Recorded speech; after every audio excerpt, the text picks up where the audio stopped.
No. Oh. I'm on here. Here. That's what he will be on speaker. And we got Well, I need 6 that. seconds. I need to, get married on. Okay, we're live.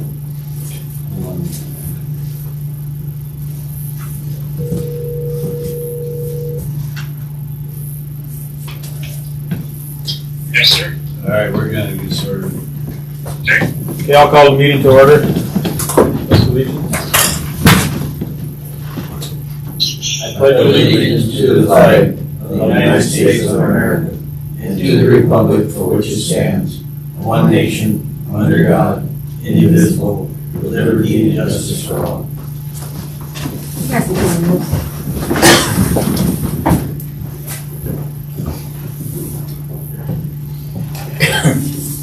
I'd like to convene as Walworth County Planning and Zoning Board. Any old business? New business? Every time I move for adjournment. Okay, I got a motion on the floor. I need a second. Got a second. Any more discussion on that? Here, none, roll call. Holger. Aye. Hauk. Yes.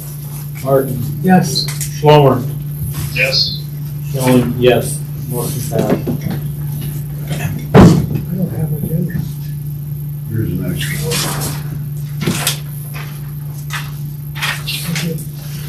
I convene as the Walworth County Board of Zoning Adjustment.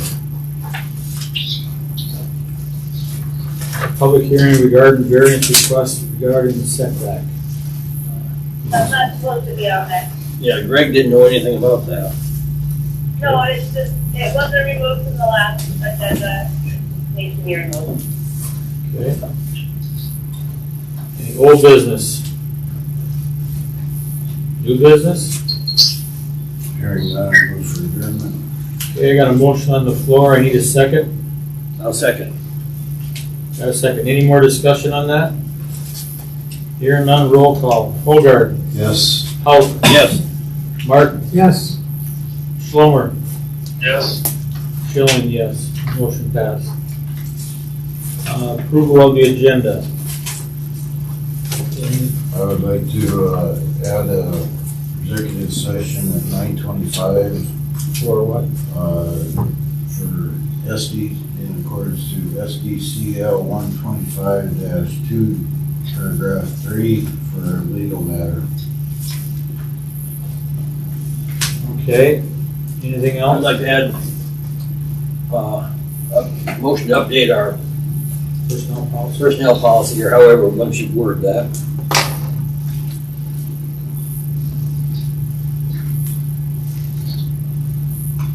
Just anywhere then? Is it up to you? Yeah, any place. Okay. Anything else? Josh? We're gonna put holding on or stuff.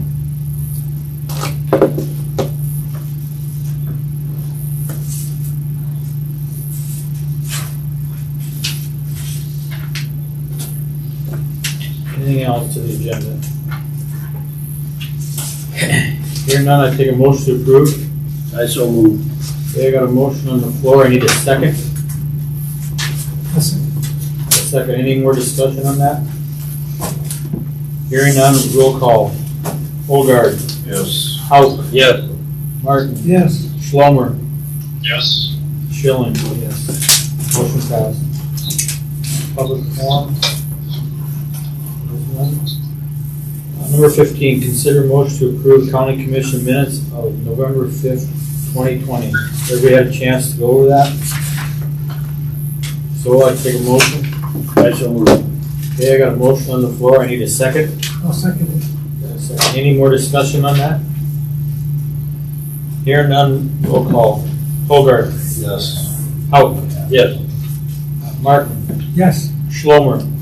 Yes. Schilling, yes. Motion passed. Okay, number 16, consider motion to approve claims we pay as presented. Has everybody had a chance to go over claims?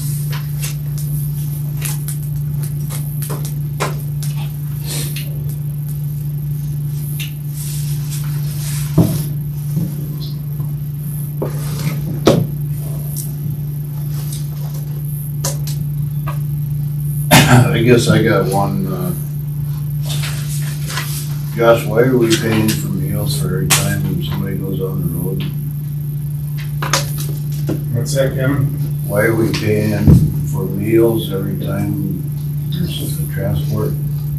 Because of the hours that they're on. You know, we've always paid for them on a transport.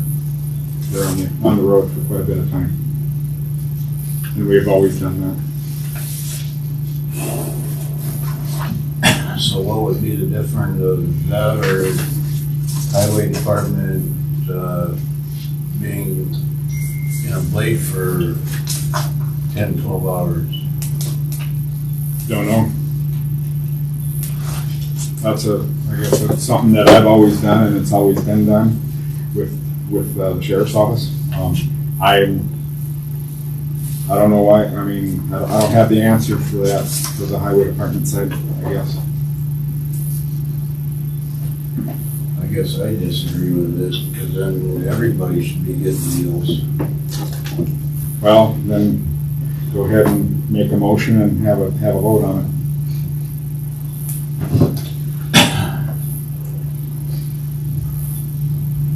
I'll make a motion that we do not pay for meals while they're on transports. That's not really on our agenda. And I don't have the personnel policy in front of me, but it talks about, I think it talks about what we pay for meals and stuff when people are traveling. Like when, I guess we can, It it could be a discussion right now, and then it'll have to be put on there to be addressed. If they're traveling to go stay overnight somewhere, that's different. even if they don't stay overnight, if, say, the treasurer, somebody travels, say, to pier to a conference or a meeting or whatever, and I don't have the policy book in front of me, but I'm sure, I remember it spells out what we pay, and you remember? If you guys look in the policy book, I don't know off the top of my head. Meals during travel. If you as a board want to change that, let me know. I guess you guys gotta look at the policy book. I know Jim's got something here, but I know it has nothing to do with that. Sure.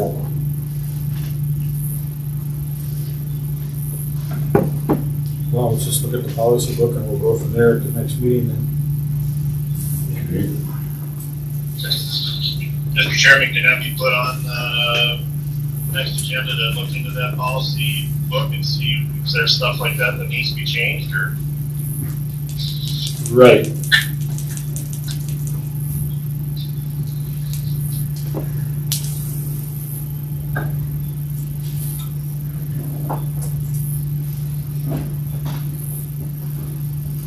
Anything else? I move for approval. Okay, got a motion on the floor. I need a second. Second. Okay, got a second. Any more discussion on that? Hearing none, roll call. Hobart. Nay. Hauk. Yes. Martin. Yes. Schlomer. Yes.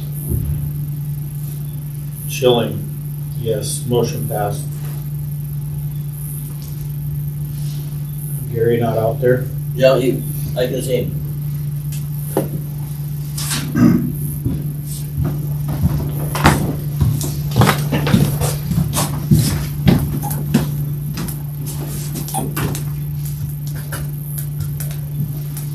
I think you're up. Yeah, you are here. Product engineering? Right? Morning. My name's Jared Kranzler. I'm with Clark Engineering.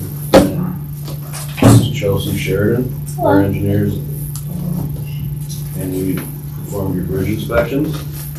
And part of the process now is to explain to you guys kind of the process and give you a little bit of an indication of the condition of your guys' bridges and if you need to do anything to maintain them or repair them or anything like that.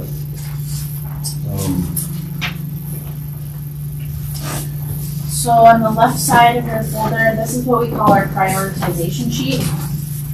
This is just like an overall summary of the structures that were inspected this year.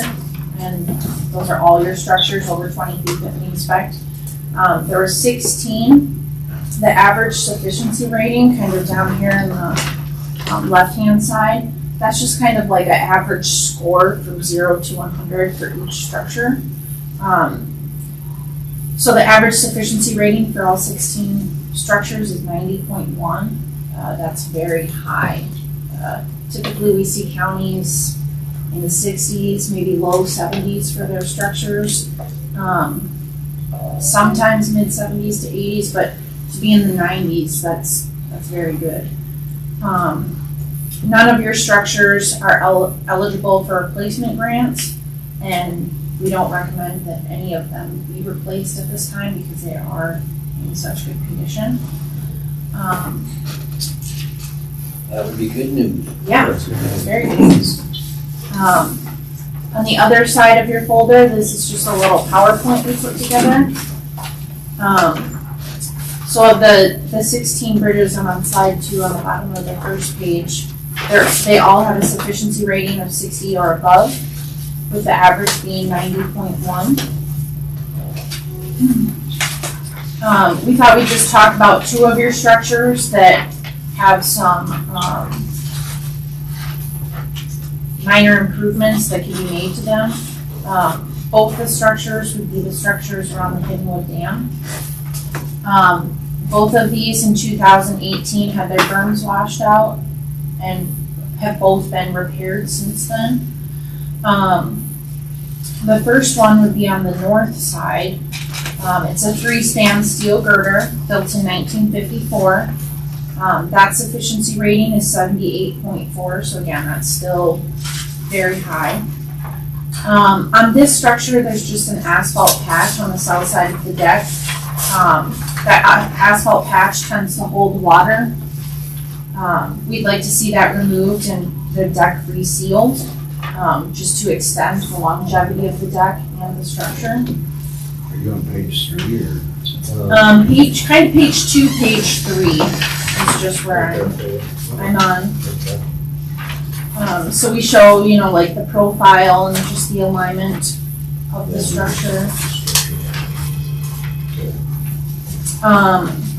Slide 6 here on page 3 just shows that asphalt patch on the deck. You can kind of see that there. The other thing is there's some of the diaphragms, which would be the cross bracing in between the steel girders. The welds on several of those are starting to crack. So we would just recommend there that those welds be cleaned and repaired for that bracing. These are all, at this point, just maintenance issues, not a safety issue at this point. Those are secondary members and they're there to increase the load, capacity of the bridge, and they just need to be repaired so that they don't fail completely in the future. And also, if you look at number 7,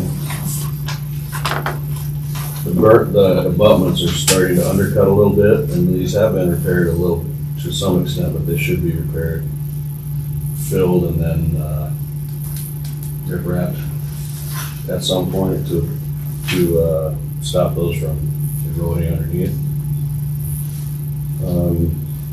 We just did that last time. Yeah, and it's pretty good, but you can see that there's still, I don't know, for lack of a better word, there's a gap underneath there. You can see the timber piles. This gap's probably only like 6 inches. Yeah, and it's not critical at this point, but it's just a preventative thing to keep it from undermining under there. And some of the paint should probably be touched up or painted completely one of these years. We're kind of nitpicking because they're all in pretty good condition overall. Let's see.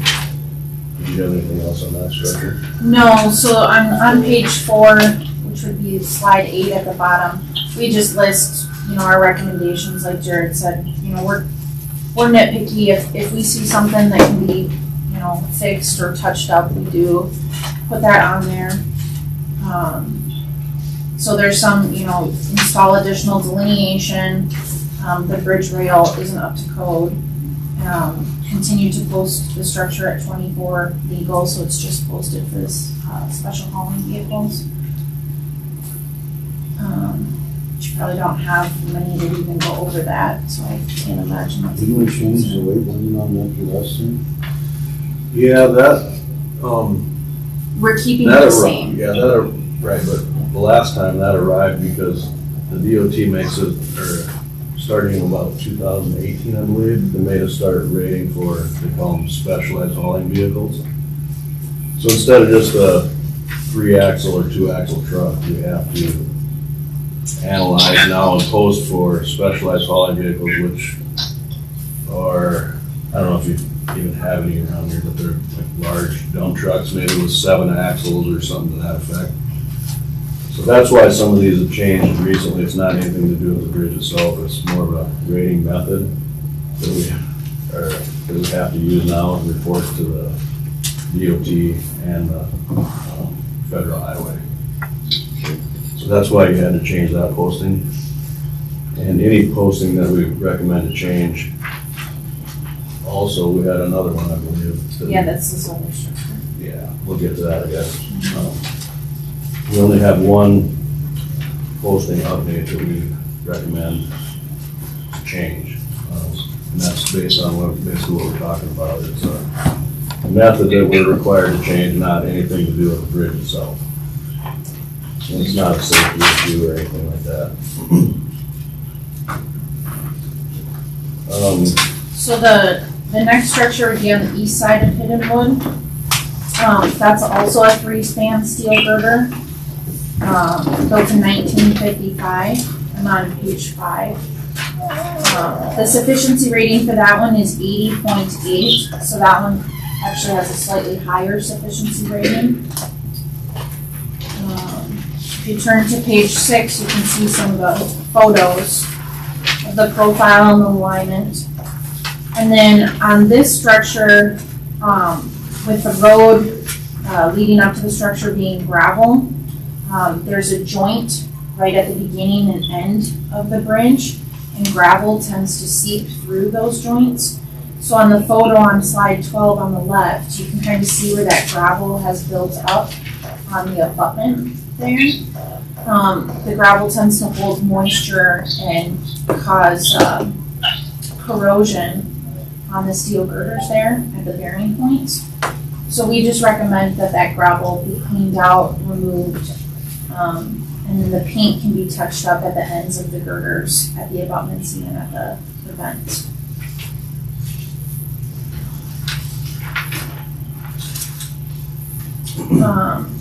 So this structure would be another good candidate to seal the deck to extend the longevity of the structure itself. Which roughly does it cost to seal the deck? Just roughly. That's another thing we kind of wanted to get to, that they do have to have what are called preservation grants. If your bridge qualifies, and there are a lot of things that go into that, and we can help you guys figure that out if they qualify or not, but you can bundle a couple bridges into the same project, and then the county will be responsible for approximately 20% is all in. It's a portion of the BIG program, the Bridge Improvement Grant Program, which is based on scores that the bridges,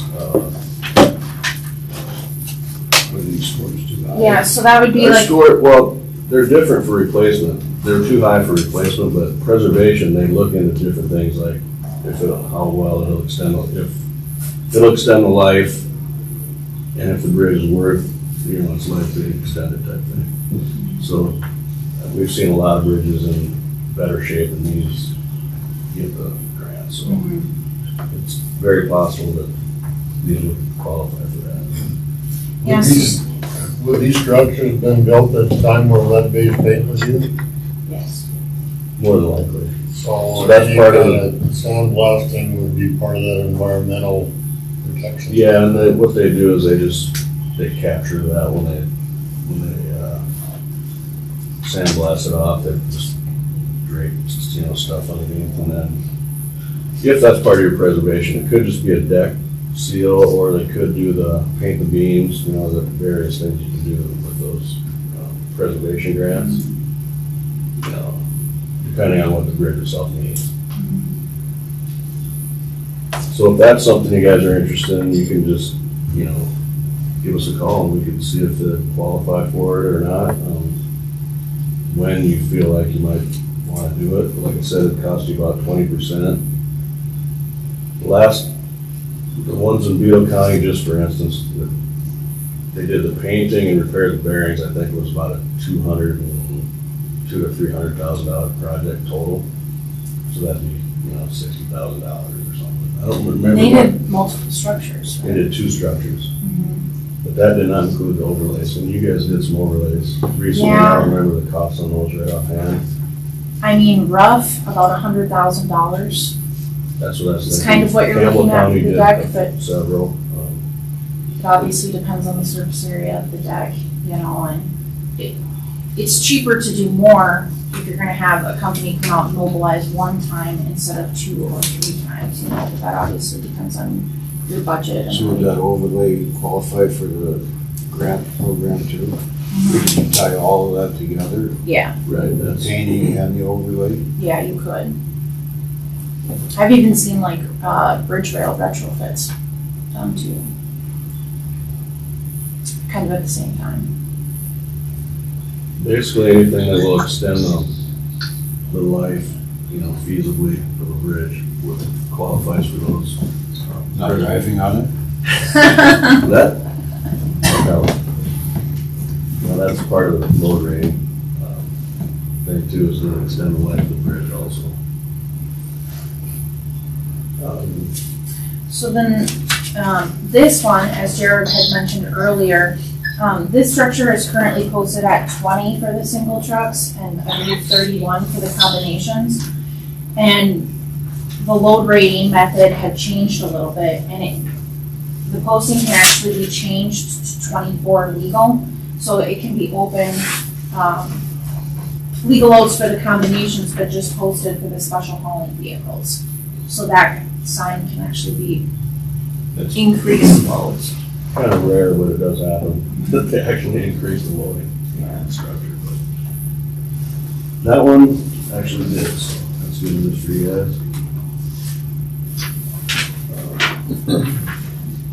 So yeah, overall, I mean, you guys are sitting really well as a county with your structures. They're in very good condition. At this point, you just wanna sustain, maintain the life of the structure. Not really looking at any major, rehab or replacements at this time. Good. Yeah. You guys have any questions for us? We have some deliverables to give to Gary, but. Thank you. Yeah, thank you for having us. Yes, Mary. Can we have them go ahead and try to look into getting those grants on doing that? Covering and doing the repaint on those? Well, Gary, is that something you want to look at for next year? I mean, we didn't budget anything in there. Master book, there's a detailed inspection in the book, right? Recommendations. Yeah. So you'll just go over that and bring the recommendation back to us then, right? As far as the financing goes, I don't know what kind of involvement you guys have, but would counties normally not use HBR funds for local matches? That's varied from what I've understood. I'll talk to we've got a guy that kind of handles the grants and stuff. And he'll be able to, I'll have to talk to you about that. I do know that. Thank you.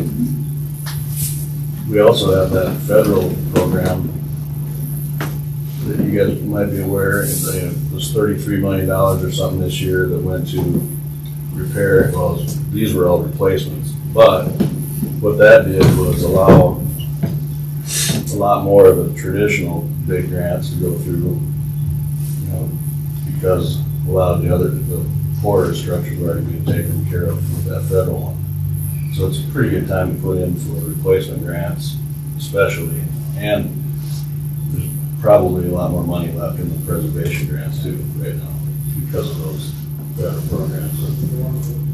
They just started doing that this year where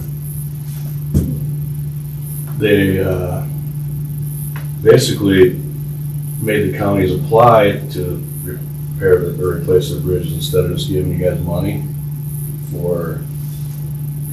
Prior to this, let me go back up a little bit. Prior to this year, if you had a certain square footage of poured bridge, basically, like 100 feet long by 30 feet wide, rated as poor, you get so much money from this program. Now they're making it go through like a big process with bridge improvement grant type process where they have to have merit on their own to be replaced. So that, like I said, makes it a lot easier now to get these other, you know, the traditional big grants, because those other ones are out the system. So, you know, maybe this year and next year would be a good time to try to do those, bundle them together. It's about a 20% match, so, you know, you guys would have to figure that out monetarily.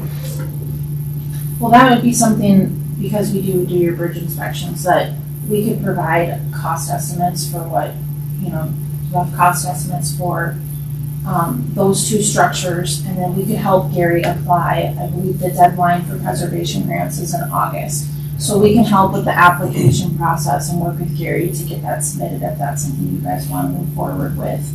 So it'll be August 1st this year,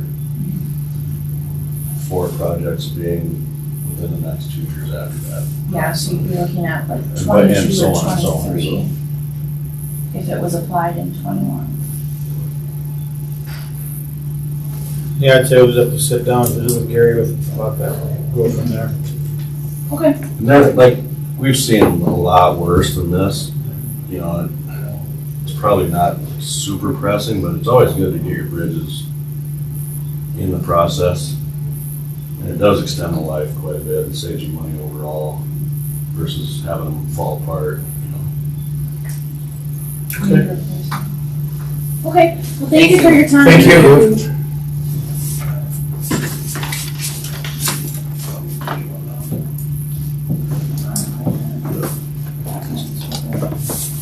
Can we meet with you afterwards, Gary? We just got your map and things like that, so. Probably around 10 minutes to 10, somewhere in there, around the shop. Thank you.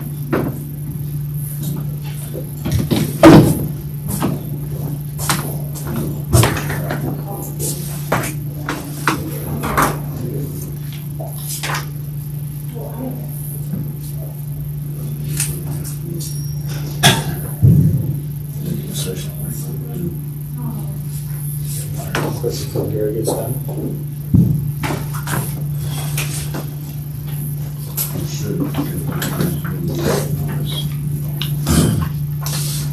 I haven't, I can make this real fast.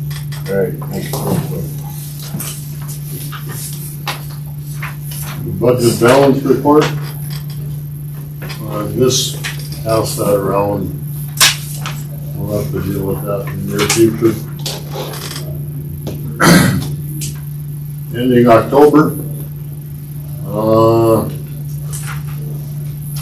Any questions? On those easements, I believe, we vouchered $500 back to West River Telephone on the easement part down there.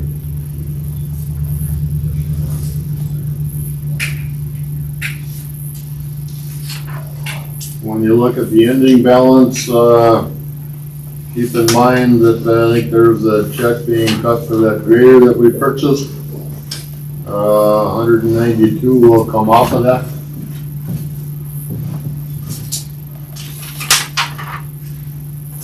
And 2 months of salary, I believe.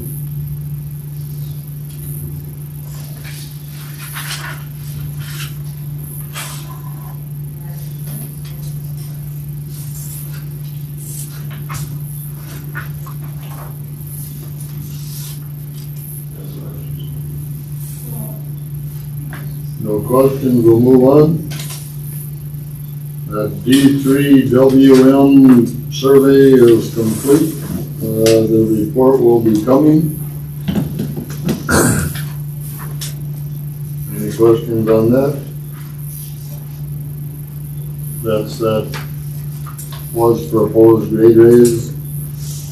That kind of came up against a little issue. I'm expecting some good results out of the survey.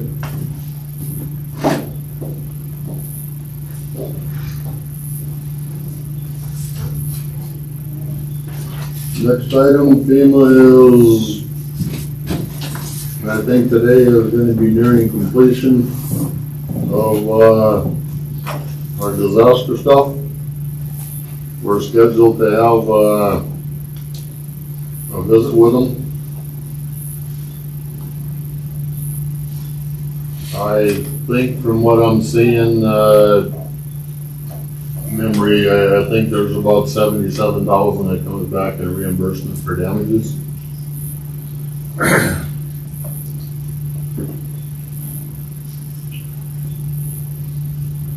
We need to be thinking about, I'm not ready to make a decision yet, but we need to think about whether we should surplus James's grader this year or next year. Either way, it's not a big deal, the way I look at it. Cat's still doing the buyback offer first. Yes, yes. That too. That machine's currently setting its 80 hours from expiration on the existing warranty. And I think the deadline date is February 20th or something like that, whichever comes first. So that one is currently setting. Using the other one, or? Yep. Internally, we're coordinating what happens to what. And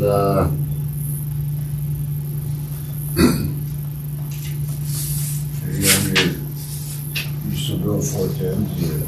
I gotta make a decision this week whether we go back to 8 hours next week or stay on 10, so. I think traditionally it's been for the Thanksgiving week, I believe, but we're still hauling gravel, finishing up the mowing, doing some culvert repairs. How did that one turn out? Good. Going like we thought it would? 80% of what I was expecting. On the east side, we didn't get quite the push of full fill that I was expecting, but it was evidence in the scour underneath the pipe, so. I've had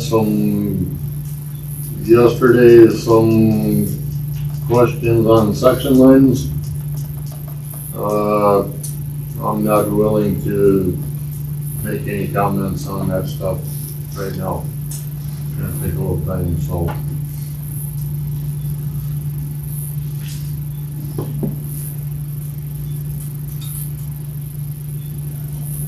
think I'm done. How much did you put in there, what you thought? 11 cubic yards. It's got a really nice cutoff wall on the west side where it made it to the west end real good, but the east side, I don't know if the void underneath wasn't. They can't haul more than 8 cubic yards, so flowable fill with all the water. Weight limit type restriction thing. So there was a brief period of time between trucks that may have impacted the performance. It was only like 20 minutes between trucks, but it could have been an opportunity for the water to somewhat settle out of the flowable fill. And you don't get much hardening in 20 minutes, but if you're only filling a little gap like this, it'd be nice to have it all dumped in touch, so. Yeah. Hopefully it works. Okay? Thank you. Thank you. Motion to go into executive session. So I'll say that. SDCL 1-25-2, paragraph 3 for legal matter. Okay, I got a motion on the floor. I need a second. I'll second. Got a second. Any more discussion on that? Here none, roll call. Holger. Yes. Hauk. Yes. Martin. Yes. Schlummer. Yes. Schilling, yes. Motion passed. You want Jamie in here? Yeah, probably this legal matter. Have Jamie come back in. Jamie. Gary. He might have it on his computer too anyway.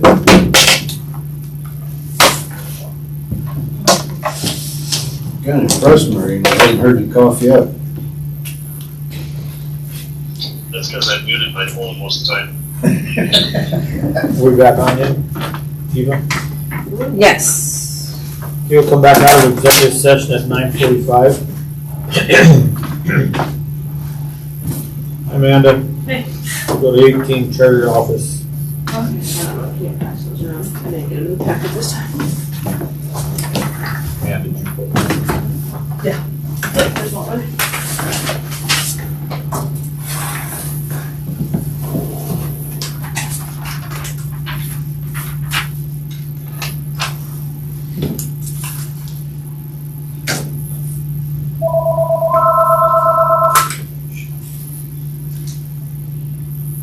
Yellow. Yellow. Yeah. Becky's back. Her on speaker. She's right here.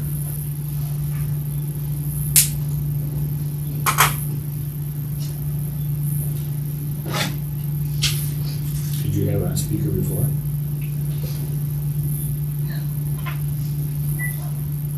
You're on speaker. You there, Becky? Yep, here.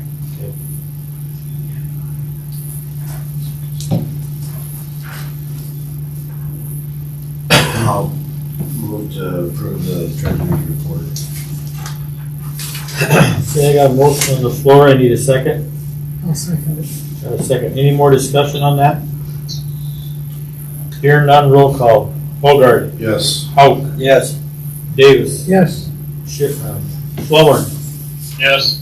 Schilling, yes. Motion passed. And then the second item I had on the agenda, he is not here, so you can just take that off of there.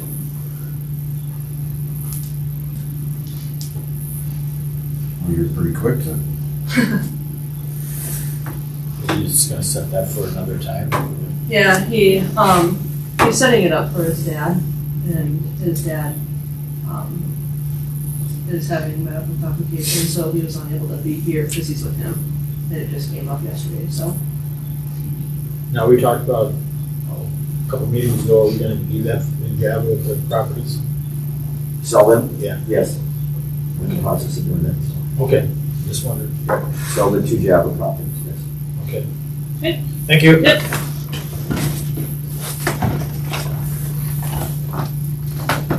Justin Josh.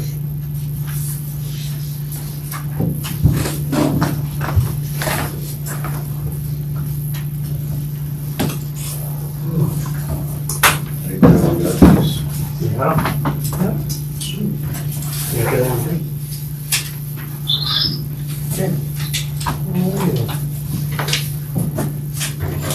think I've got these.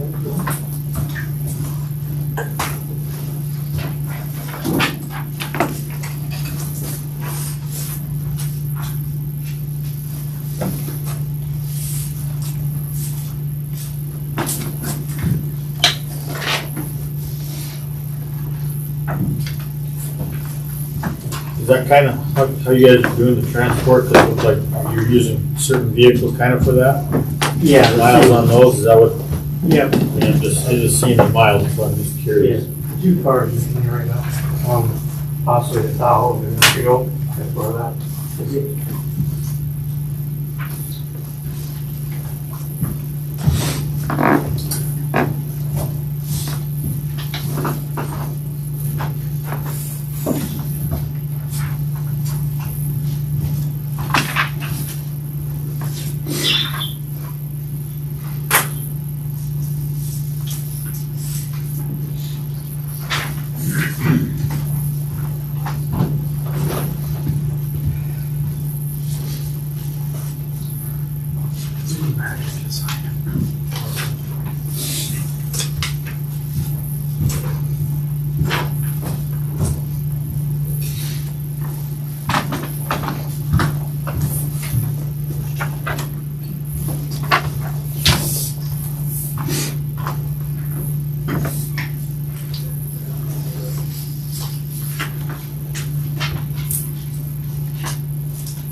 Josh, I got a question on the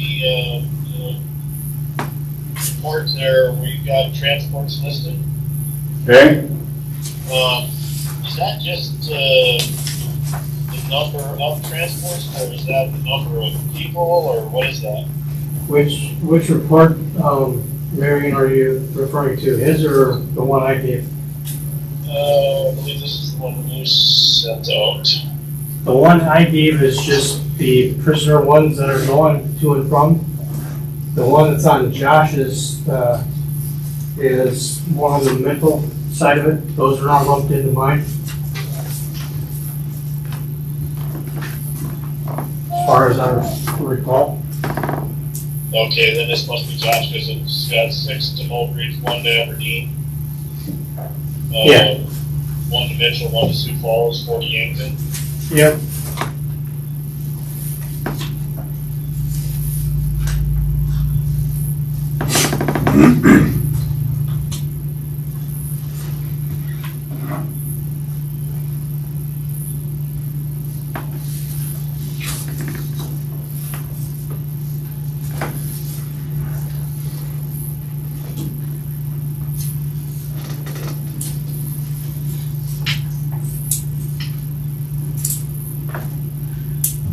Mr. Chairman, if there's no other questions, can we move on? Yes. Proceed forward.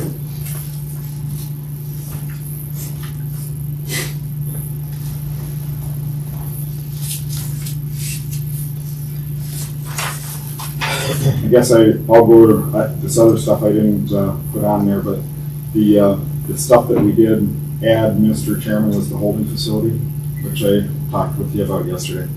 Just trying to figure out what we're gonna do for holding yet for court purposes, and obviously fingerprinting purposes, and that'll all be in that holding area. I would incorporate them into that anyway. But what are your guys' thoughts on that? I had shared some ideas with you. There were a couple of them were brand new builds, and then the renovation of the garage. I also visited with Hayes on the plumbing issue, put a bathroom in there. So. I know Jim Hayes talked to me about it. He said putting a bathroom in there would be pretty expensive. He never said no price when he was talking to me. Well, I'm sure it's gotta be, because you've gotta build something outside. He's gotta go outside to go inside of the courthouse. That's the way I understood it Can't also. go to the jail. I thought when Tommy took pictures, there was bare sewer line running underneath the old part of the jail. I don't think that's sewer, that's regular water that supplies. I don't think that's sewer.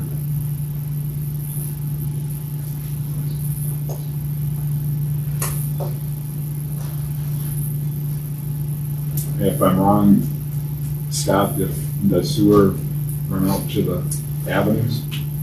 Or Well, I know this for over there, I don't the new part, I know that runs right along the boulevard there. And then it goes over at an angle over to Pudwell's house, right out in the middle of the street out there. That's where that sewer line goes. I know that's right in the boulevard running east and west. And then it shoots across.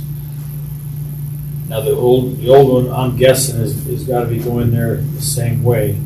But I'm guessing, but I shouldn't even say that, because it could go out to the street, but I doubt it. I'm guessing it goes west, the old one. But the new one, I don't know if they tied that stuff together. I really don't know what they did. There was just a pipe sitting there when I hooked onto it in my west, so I don't know what it all. I know it was, we talked about not putting a bathroom in there, but then the only facilities that I have would be downstairs, the public ones, for inmates, which we're using now, but But that's when I asked that question earlier. Not, wouldn't you just want to take them to court when they get here or not? well, the thing of it is, Jeff, we can't serve meals up there, for one. Okay. Meals or any liquid or anything up there. At the one point when we talked with the judge at the time, it was he wasn't going to allow us to do that. That's too long a time. It's not a holding facility. And what do we do with them when the hearing is private? If it's a juvenile or something like that going on, you can't set them out in the hall either. There's not a proper holding facility in there. Up there. We are, depending on weather, trying to time it out so they're back within 20 minutes of port, somewhere in there, just so there's not a whole lot of time. But depending on weather conditions, there was one bad day already, but that's the way it's been working out. I mean, you're just going to have to just tell me a little bit, how did it work before? I mean, didn't you always just bring them marching over here all at one crack? Yeah. But court was starting already at 1 o'clock. Things were starting already, so then they're up there from anywhere from, and it depends because the whole docket, it depends on where they're at in the docket. They could be 5 in to the docket, they could be dead last. We don't always know that until I take them upstairs. They're up there for that process, but as far as, yes, we did, we walked them, we walked up to 21 and higher up there before. So yes, they, because some of them had 1 o'clock hearings and 1:30. And so we didn't have the disruption. It's a half hour between 1 o'clock and 1:30 magistrate court. So, we brought them up there for that purpose, so we weren't interfering with court process, taking inmates back in and out and back and forth. I know this has nothing to do kind of with it, but is it possible that with the new judge, you think they'll do the TV stuff, or, I'm just asking a question. We still use it quite a bit right now. I would assume it's gonna stay the same. With COVID, most of the attorneys are appearing via Zoom. The prisoners are, of course, here. But a lot of the attorneys are appearing from Zoom. We also have some that appear from the penitentiary. But I was just wondering, let's say, I'm just gonna use Roberts for example, where, do you think it'll ever come to where they'll just have court in Roberts, or they gotta come back here? Is that how that works? You might have told me that before. There's always the potential to do that. The only problem is when is the attorney gonna meet with the inmate? Okay. So we'll either pay for the attorney to come here or go to Roberts County or, so that's the only problem that we'll run into. And is Roberts County willing to do that for us to allow for attorneys to meet with clients and things like that? That would be, and then. Okay, I never thought of that. Yeah, the majority of prisoners are brought up at 1 o'clock. And then they just sit through the whole afternoon court until they're all done. Then we have court in the morning also. Sometimes prisoners need to be then, and then also at 3 in the afternoon, sometimes have prisoners. And then there's other days too when we have stuff scheduled, but the majority is every Monday.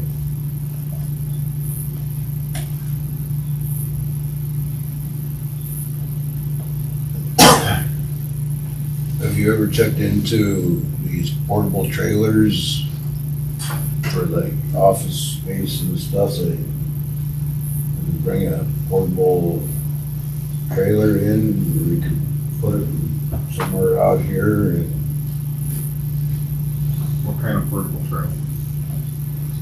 like schools have these portable classrooms, and there's places on job sites that have portable offices. Still need, I mean, You talking not for offices for ourselves to free up a room and I don't know if you're for holding, or you're talking for holding? Just for holding. Okay. One day a week. You put heat in it, you put air conditioning in it, have a bathroom in it. well, more than one day a week. Get used until transport can get them going. You still have to hook onto the sewer someplace, and it sounds like that's gonna be a major expense in the garage here is.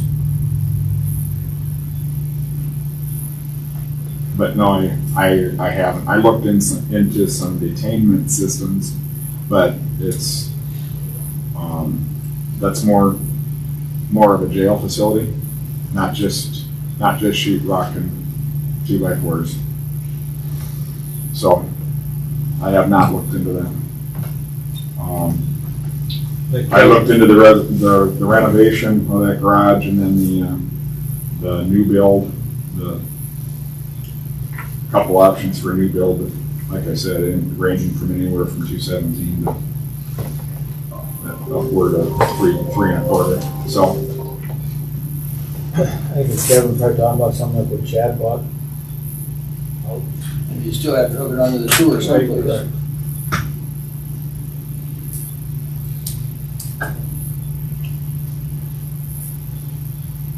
But I use porta potties. But I guess if the guy wouldn't do that, then you wouldn't build a jail someday, then you wouldn't have all this renovation. I think Chad blocked that pretty reasonable. I mean, even if we had to do that jail, I mean, that renovation of the garage, I mean, what are you talking there? What would a guy use in there? I mean, do you gotta have mesh over the windows and stuff like that, or what do you? we're going to use some of the meshing off the old rec yard, stuff that's there, and affix it to the window.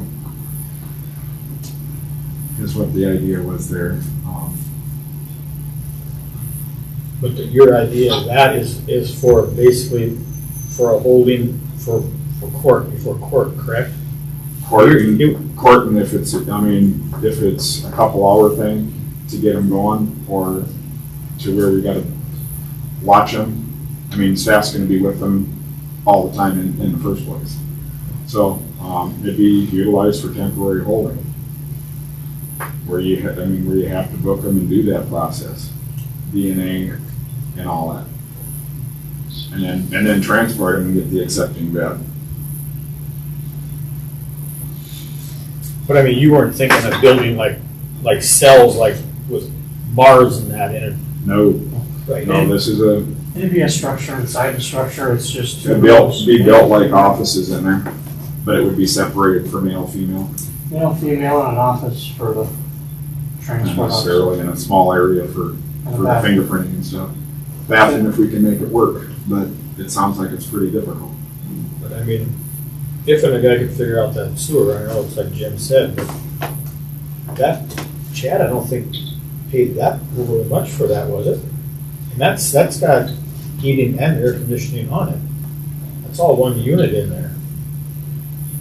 I'm gonna say, I think he said 14. And that's all plumbed, bathroom, everything. Yeah, I don't remember. He told me too what it was, but I don't remember. But to answer your other question, I don't think a porta potty would work. Yeah. Like, Porta potty to house an inmate in? well, if there's gonna be somebody there, they can take them out and put them in a porta potty, can't they? I think he's talking about as a restroom facility, right? Yeah. Okay, I was hoping. Not to house them, man. Yeah, that's, if we're talking about housing, I'm so sorry I missed it, but, No, just use it as a bathroom. yeah. I don't think there's anything wrong with that, but. Until we can get a plan somewhere of what we're gonna actually do. Because what roughly, Josh, you have any idea what this little renovation process was gonna be?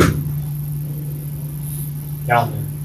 I don't, Hayes never told me. Without the bathroom, we didn't know, I never got a hard figure from him. But we were roughly at around 15 with the construction part. It just doesn't include the bathroom because we didn't get a hard figure from Hayes. But at that time, we didn't think it could be done because of the foundation and having to do what we need to do to get the sewer and water source there. So you, I'm almost gonna bet that Hayes ain't gonna give you a price because I'm pretty sure he can envision this wall. I would think though it's gonna be hard to do.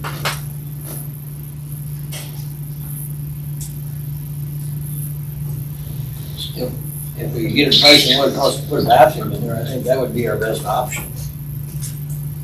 If we can afford to put a bathroom in that deal. But the heating, that wasn't in on the 15, that was just the building part. We got something back from Quincy. I haven't seen anything back from Quincy on the electrical and heating part. that was just a hard construction. Scott, I got a question, going back to the idea of possibly doing like a portable, type of a building or trailer or whatever to use for housing it or bathrooms. Is there any place out on the property that would be easy access to a sewer line?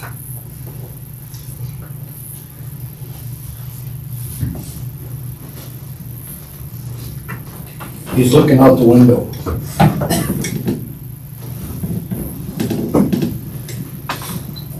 Just thinking if a guy could park a trailer someplace off on the west side of the parking lot back there, where you could use that as temporary housing and hook up some type of a sewer out that direction, if that would be a possibility, that might be our cheapest route by far to hook up sewer. And like, I think what Kevin was talking about there, from my understanding, is just like one of these construction trailers where they have, I mean, they're heated, they're air conditioned, whatever, and you literally bring them on the job site and set them down, and that's kind of their temporary office. But something like that there, I would think you could set up on there pretty reasonable, and maybe even get it to the point where you could easily hook up a sewer system to it as a temporary setting. Well, I just looked out there, there probably is room right there. The sewer would be straight to the north. The only other thing you guys gotta worry about is water, but I think a guy can get the water right there. Fairly close. I don't think that'd be too bad. Like I said, I'm pretty sure I can get the sewer right there, because it should be right in that boulevard right there, so we should just be able to just tunnel right underneath the sidewalk. And if I remember right, that's where it should be.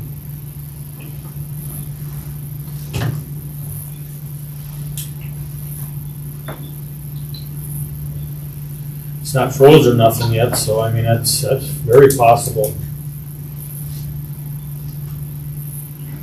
Well, I guess I would think there's, not knowing at all, but I would think there would be companies out there or something that would have these type of trailers, not necessarily set up for jail or housing, but I would think there's these companies out there that have trailers set up for office type stuff that you could rent, buy, or whatever, and it could, very easily be converted into what we're trying to do. It doesn't sound like we need bars and all that stuff to put them in. It just sounds like we need kind of a room to set them in to do the fingerprinting and that type of stuff.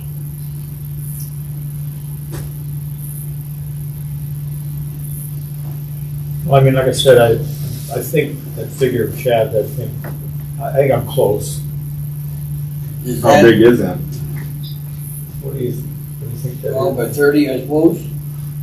Yeah, I'd say it's something like that, real close.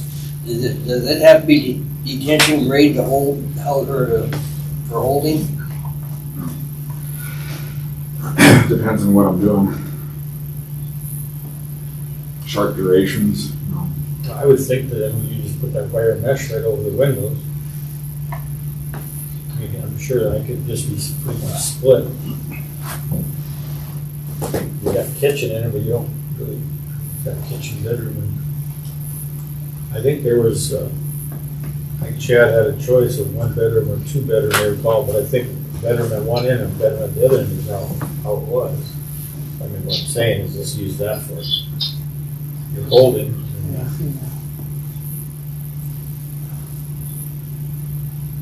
You're gonna have 2 separate ones for male, female. Right, that's what I meant. Yeah, but you could do that with just coming right in. I mean, except the bedroom at one end, bedroom at the other. I guess that's what I would call it, as male and female, I guess.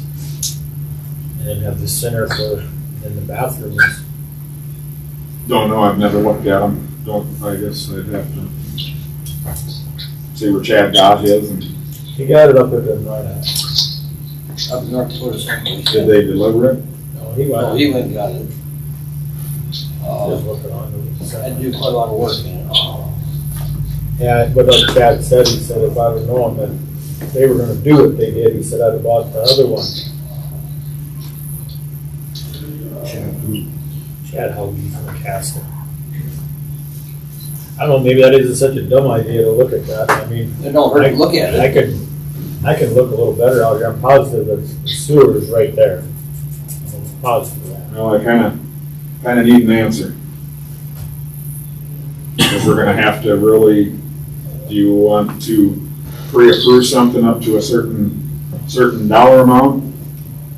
If we look at these, because we're gonna have to try and get the sewer and everything figured out for it before it freezes, because otherwise, here we go again and we won't be able to do anything until spring. And I don't really wanna fight that if not, numbers fluctuating and increasing and going down, increasing and going up, so.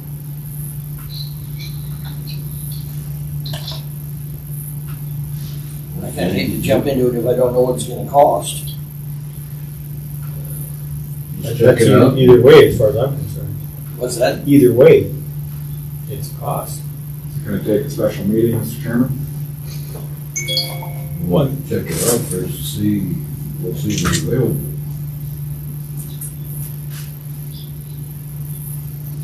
Pretty sure that anybody that's good at a computer, which is not me, that's all you gotta do is punch in there. That's what he did. They're on there, because they're all in man camps is what it is.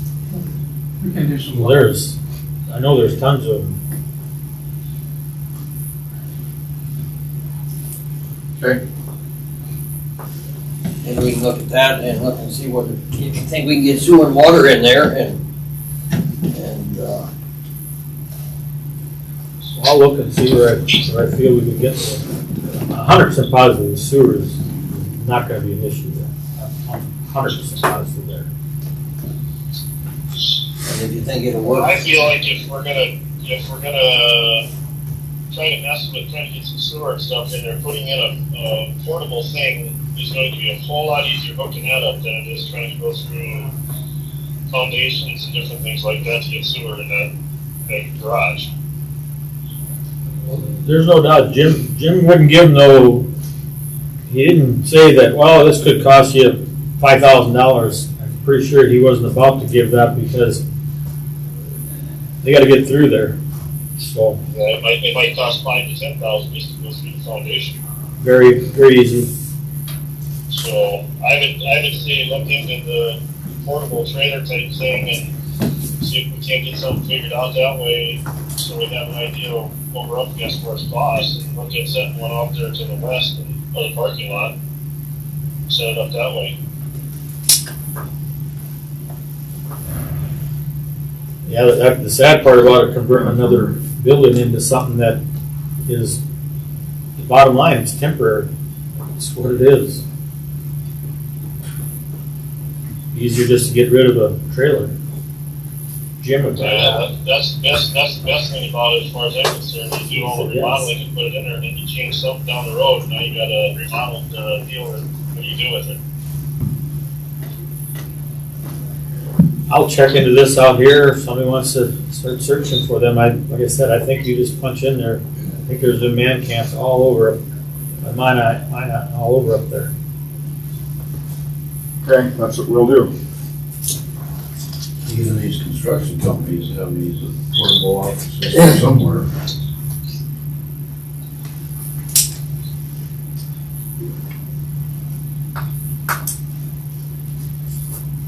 Okay, I'll look into that, Josh. We'll look into the other holding options.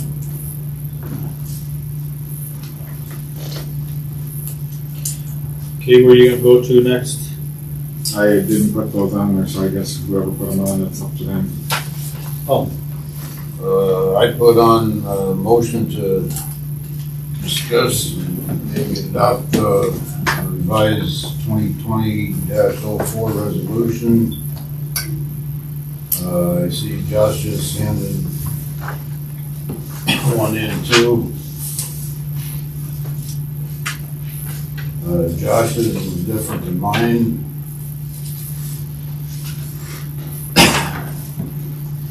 I'll let you go over yours first, Josh, if you want.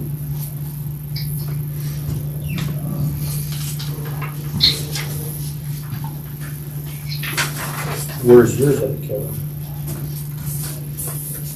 Right here. Actually, You should have had it over yours.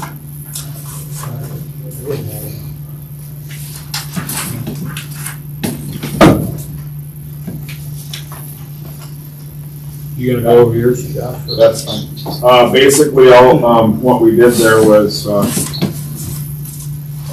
administrator was, and the jail portion was removed, and with our 6, transport officers and 2 part-time were moved into the equation under the sheriff's office. There is no more jail portion. That's basically what I did.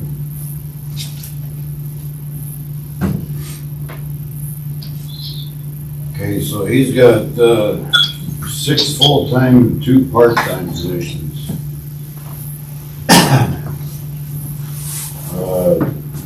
The only thing I changed, the top of it is the same as Josh's about the sheriff's department. The only thing I changed was on the second page of mine. There'd be 4 full-time employees for transport officers. Their salary would be based on what, if they're a current employee of Walworth County, they retain their hourly rate, but it's figured on that times 40 hours a week, times 52 hours, or 2,080 hours a year. So like the highest one was, we pulled one, I think that was the highest one. So that compensation would be $34,486.40 per year with no overtime. The overtime this pay period is just astronomical. But every other county around They are doing it with one sheriff, one deputy, one sheriff, 3 deputies.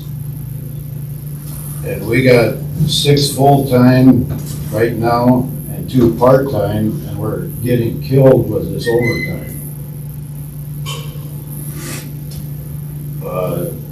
I had it scheduled that I'm sure is way different than Josh's, and I'm not trying to micromanage this or anything, but why do you need 2 people sitting in a room looking at nothing for 10 hours, and then they get a call to go out on the road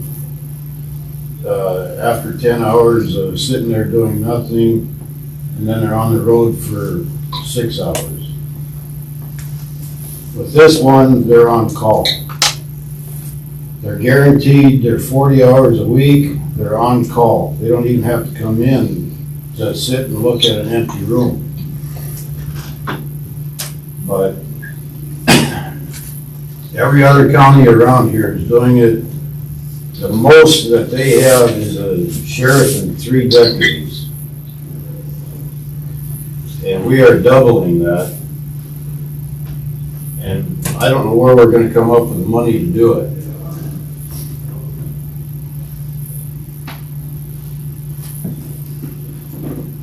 Well, is that something that I could do, Josh, is have them on salary instead of overtime? I mean, is that something the guy should have been looking at?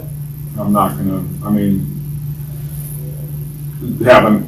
not having the requirement of them being able to be called in and their salary, I don't know that I'm gonna retain anybody, I'm gonna burn them out too, so. You mean on the way it's going right now by having to? I mean, either way, there's burnout, but I mean, if we go down to 4, I'm requiring more of them. But I guess I can see both ways, but I can see where, I mean, if you're getting paid, and you're not at work, but you're on a call, like, I don't know. You'd still be getting paid and they're not looking at 4 walls. They're looking at 4 walls of your house. And the other reason that I threw this in there was, my opinion is we need to worry about the ones that are already in jail instead of transporting everybody from every other department to jail. So if we're just taking a look at that, 4 employees should be plenty. It was your decision to transport for everybody else. Maybe they need to step up to the plate and take the responsibility too. Which according to law, they're supposed to.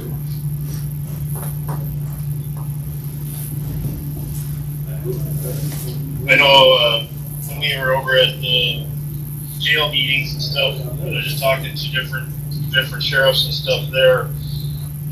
I use Carson County as an example. I mean, they don't have as many inmates as we do, but they're dealing it all with the sheriff and 3 deputies. They're arresting and transporting everything. And I know they said it gets tough once in a while, but they're doing it. So I guess I kind of agree. I don't see why we can't transport with having 4 transport agents, and that's all they do.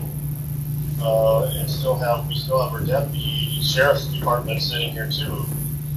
So, I mean, we literally are looking at 8 people full based on that, if we go that route. I like the idea of the salary deal, and they're sitting there, they're on call 24/7, but they don't have to sit there and wait for somebody to come in. They're still gonna get paid.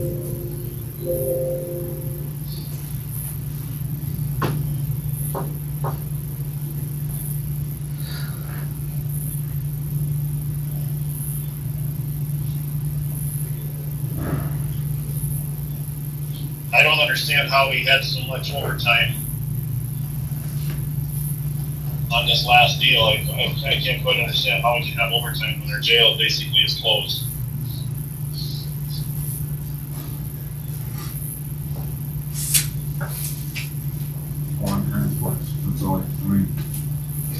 long transports. I mean, where do you draw the line on the transports? I can't control when that's gonna occur.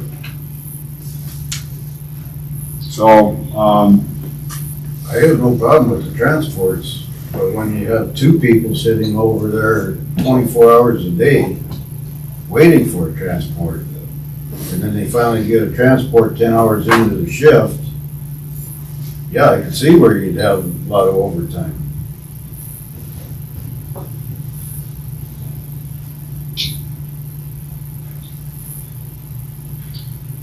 What's the rest of the commission feeling on how we can try to, we're gonna have to try to do something, I mean.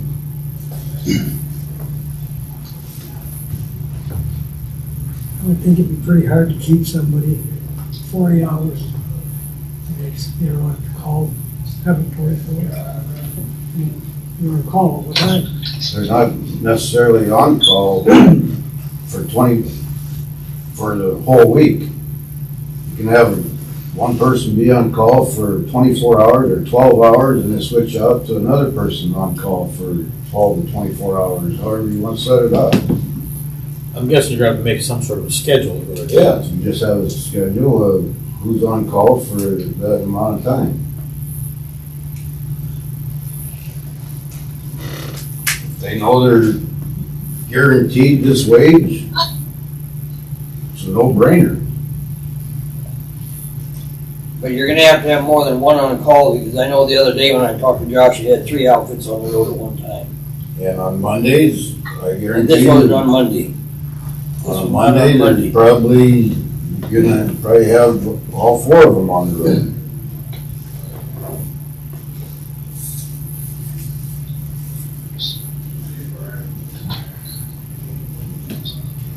That's where I guess I feel like our deputy sheriffs and stuff, if they have to step up and make the transports, they're gonna have to do that.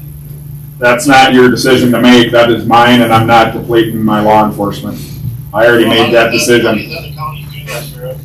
Yep, and I know it, I'm not another county. All through the sheriff's department. They don't I'm not another county though. deal. Mr. Schlomer, I'm not another county. We're a unique county. No, we're not that much more unique than the other counties. We've got basically double the inmates that Carson County has.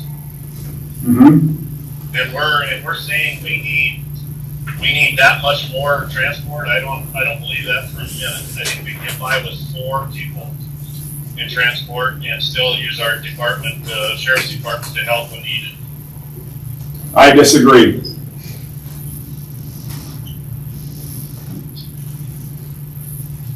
But we could also use the other agencies to transport too. But that's your decision, that was your decision to say that you'll transport for everybody else for nothing.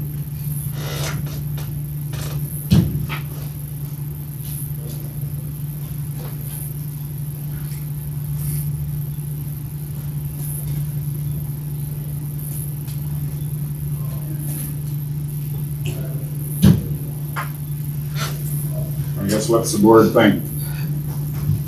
Well, I'll be honest, I've had people ask me, they said, you got people sitting up there you're paying and not doing anything? It's a little hard not how to answer that.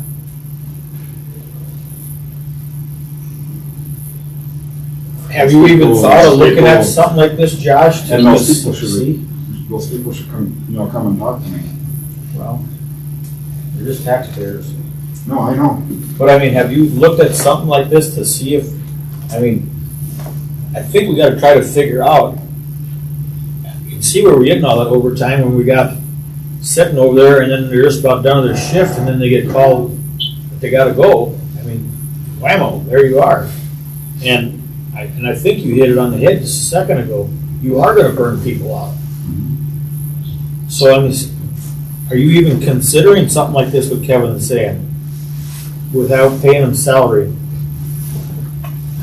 We've talked about it. It was asked of us, but the thing of it is, I don't want, I believe they should be paid for the time. We can't come up with a salary, I don't know, but I would keep somebody at 34,000 and work them like a dog.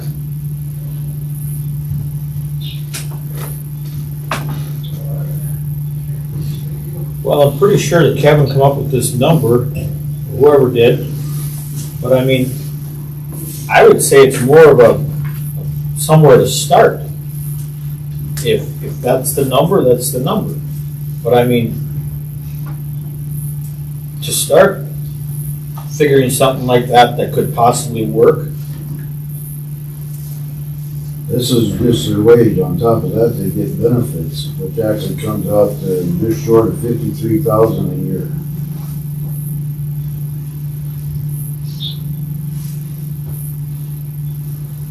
$52,728 or something like that a year with benefits.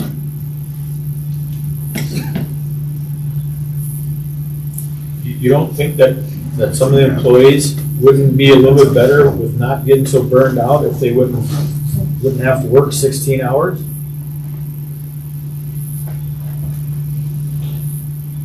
I'm just using 16 hours. I just grabbed that number from the sky. I'm just saying if they're just about done their shift and they gotta go, that's where I come up with that number. It's just. But requiring them to be on call, be available, where are they gonna be? They can't, I mean, they can't up and go to Bismarck and these other places. I mean, I need them to be around. And to restrain them like that, I guess. It's easier to have them do that than sit over here for 10 hours and then go out on a call for 6 hours on top of that.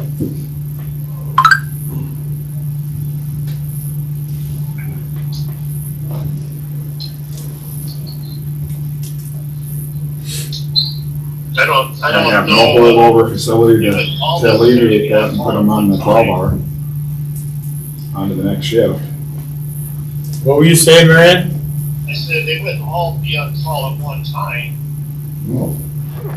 I mean, you literally set up a schedule to where you'd have one or two of them on call for a certain time frame, and then the other two would be on call. But I understand that. However you set that up, it's got to be set up as a schedule to where those individuals know when they've got their time is off, they're off, and they don't have to worry about getting called in. But I mean, to me, it's a scheduling thing. Yeah, basically there have to be a male, female on call, because I don't know who's gonna get arrested. What law are you going by that a male cannot transport a female? That's what our insurance alliance told us. For purposes of bathroom breaks, they have to be secure and they're in restraints, and you follow them in the bathroom, Kevin. They cannot go in there. I understand, but there's, again, other counties are doing it all the time. I don't care. So. I don't care. Well, then we need to figure out where we're gonna come up with $1 million budget again. It's not $1 million. How do you figure it's $1 million? We've already cut staff. I do have another question on yours, Kevin, if I may. I see you don't have the PRN nurse on there. I would like to retain her because I'm not a doctor, and I don't want to answer the questions that these other facilities have that they may need. These other facilities don't have a nurse? They do, but they coordinate with our nurse because it's our pocketbook.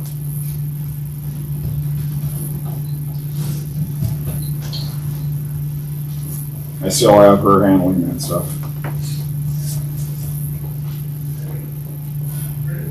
We can add the nurse, but I don't have a problem with adding a nurse. I do have a problem with having 13 employees and a car for each one of them. We don't have 13 cars. Those cars are parked. They don't take them home.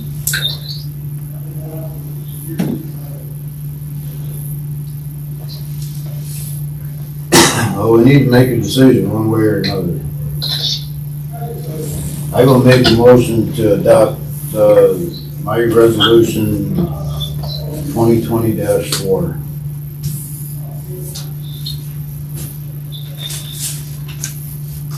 Are you gonna add the nurse in there then? Yes, we can add a nurse in there. Where is it? Jail nurse at $38.42 per hour. Part-time. For that motion, Jamie, do I gotta read all this right now then? I can read it if you want. Motion on the floor. You're way better than me. You're a lot quicker than me. Do I gotta wait for discussion to bring up one more thing? Oh, No, we don't have a second.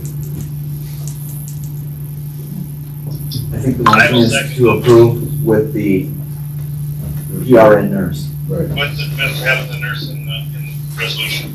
Yeah, motion on the floor, I need a second. He already said. Cap Marion did? Yeah.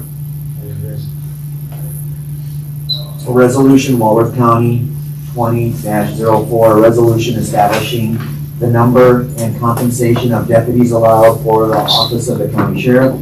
Whereas the Walworth County Board of Commissioners has deemed it necessary for the prompt dispatch of business and the office of the county sheriff that one or more deputies, jailers, or clerks be appointed therein, and whereas South Dakota Codified Law 7-12-9 outlines the procedure for fixing the number and compensation of deputies in the office of the county sheriff, now therefore be it resolved that the Walworth County Board of Commissioners fixes the number and compensation of sheriff's office personnel per SDCL 7-12-9 as follows for 2020 positions: sheriff, $54,388.62 salary; chief deputy, $20.85 per hour; deputy sheriff, $19.33 per hour; part-time deputy, 3 part-time positions, 2 at 460 hours per year each, to equal 920 total hours, and 1 at 120 hours for the total of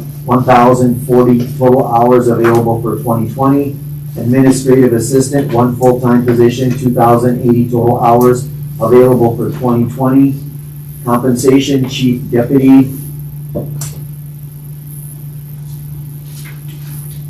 $20.85 per hour; deputy sheriff, $19.33 per hour; part-time deputy, $19.33 per hour; administrative assistant, $15.95 per hour.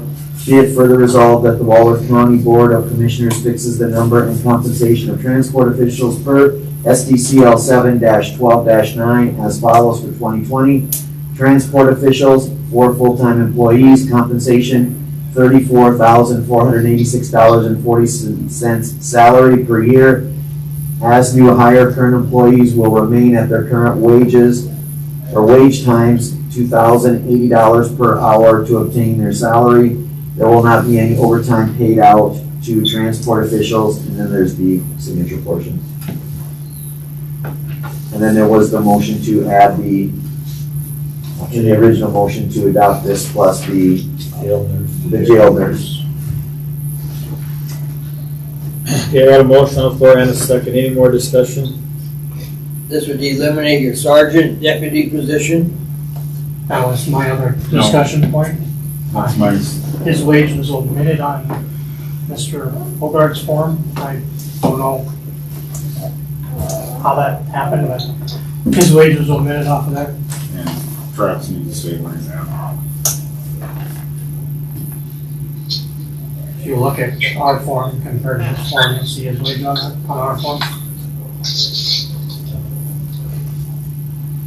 Where is he at, 2051? Correct.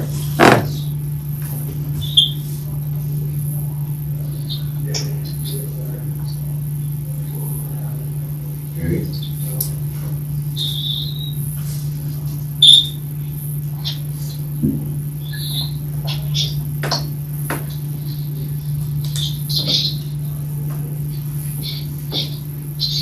We need to amend that then, David? Yes. If you're keeping the wage the same as what they're currently making as the deputies. I'll make an amendment to that, keep the deputy sheriff, at a wage of $20.51.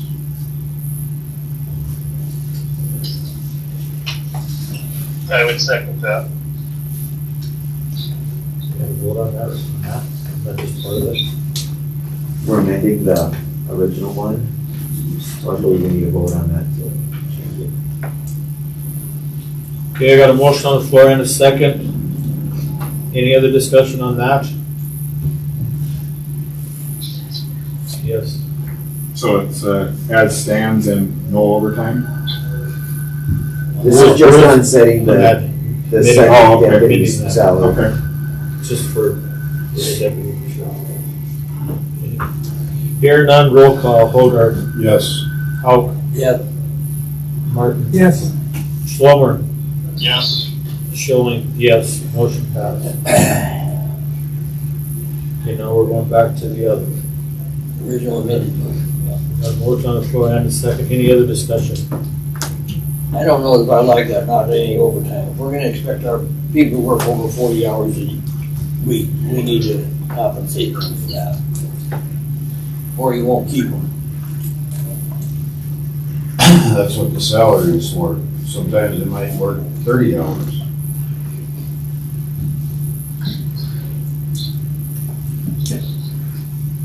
Yes. Are they, so basically,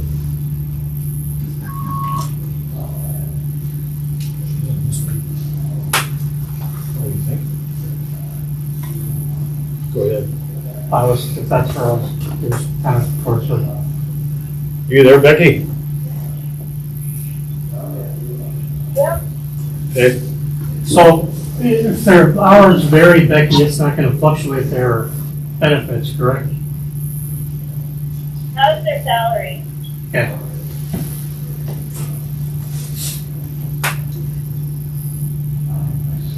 You think you can make this proposal work out?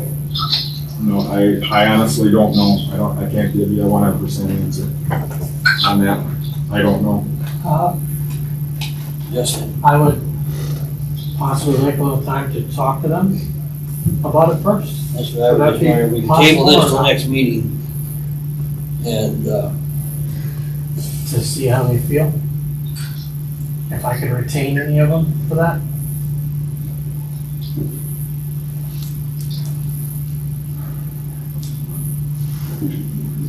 what's the rest of the commission I feel? would say we don't wanna do something today that where tomorrow we have no transport officers and no deputies. I don't know, you can't do that, can you? Make a You have a motion and a second, you're in the discussion phase right now. Wanna make a substitute motion to table this till next meeting? I think the easiest way to do it is to follow through with it,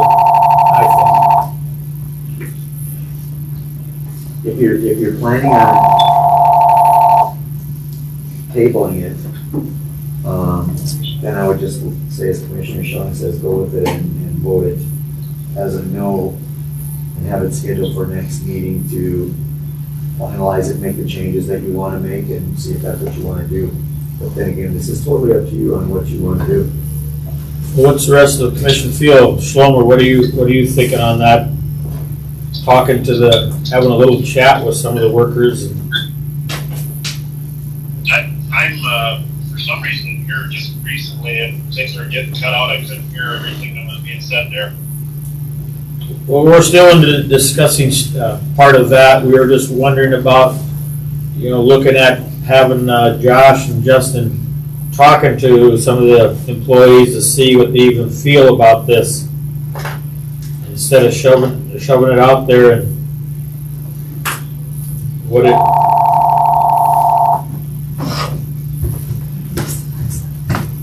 Well, I guess I understand that to some degree, but to me, I guess I don't know that necessarily you always let your employee decide what they want, how they want to get paid. Can I ask something? What motion are we discussing right now? We're on the resolution 1 of 2020-04. Right, but it's been amended how many times? What is the actual resolution we're discussing in this discussion right now?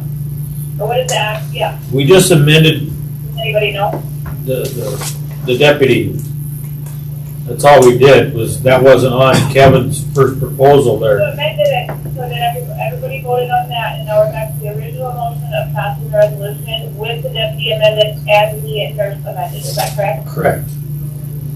Okay, I wanted to make sure I was keeping up here, so No, that's how it is. David, how are you looking at this? Well, I think they should talk to the employees. See if they have any left. That's the point you just made right there. Do we have any left? I don't think I'd show up.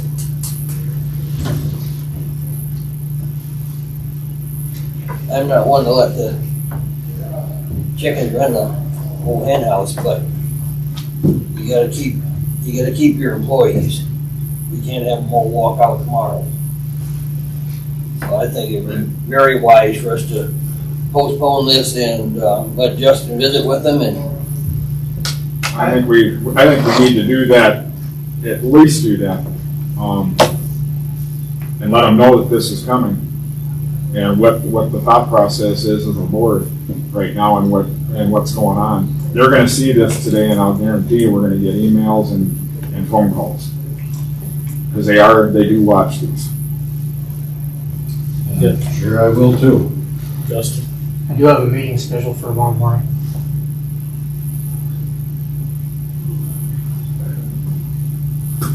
Well, I think they should probably we should at least say what could be coming down the road here. I guess. I guess it would only be fair.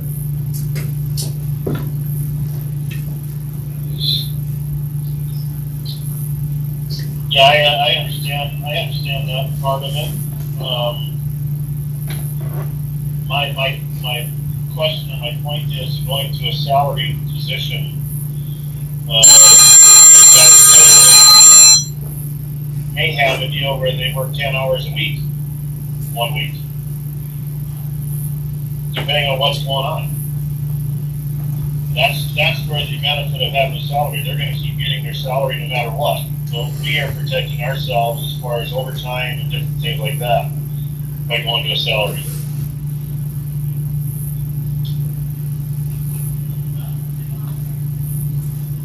Actually, on this compensation here, this 34,000, that was figured out at 1658, I believe, times 22,080 hours. So that's somebody new starting out.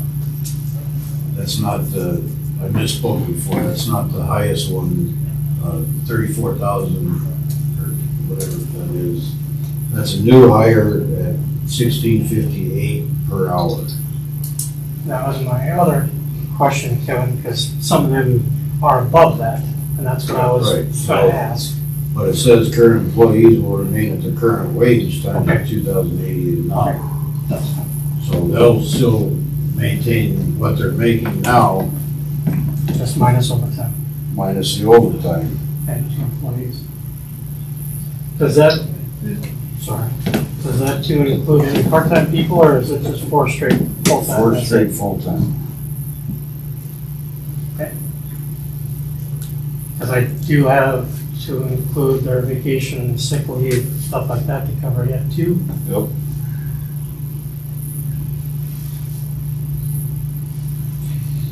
Right, any more discussion on this then?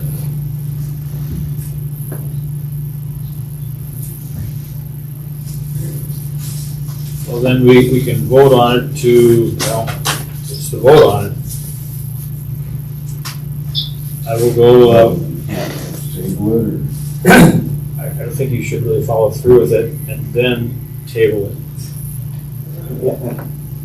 You're right, and not necessarily table it, just have it back on the agenda with changes made and whatever you want to have for the finalized one for the next meeting after they've communicated. How long do we got before the next meeting? We got quite a while before the next meeting, don't we?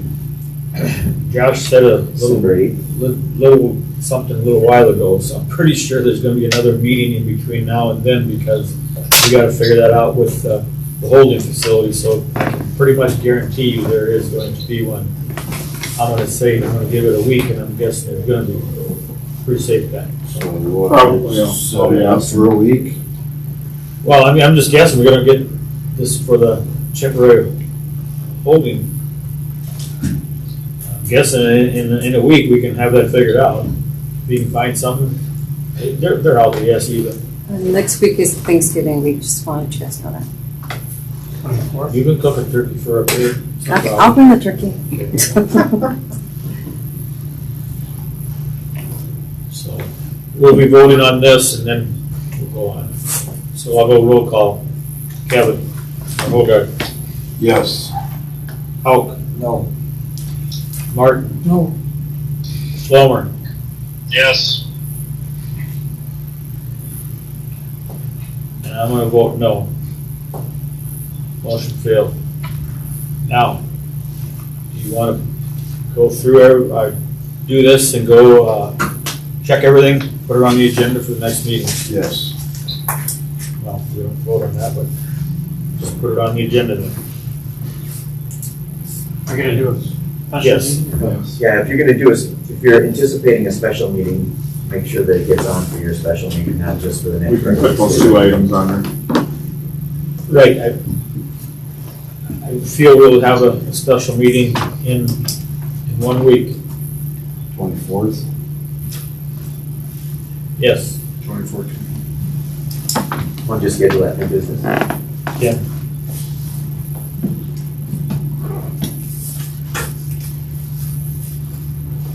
That's, everybody got COVID.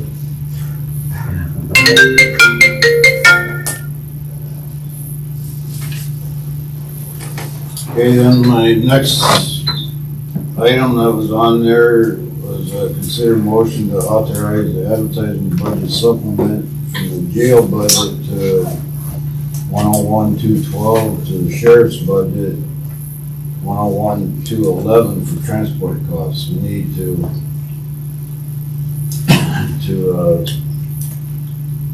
take the money out of the jail, but we need to advertise it, so. Initially, I had taken all these, that's where I came up with the other one. I took the highest employees out, the highest salary for the employees over there, which was about 53,000 times 4.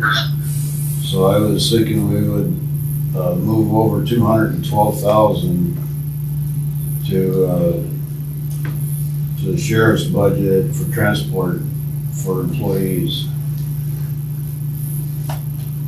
What was that figure? 212,000.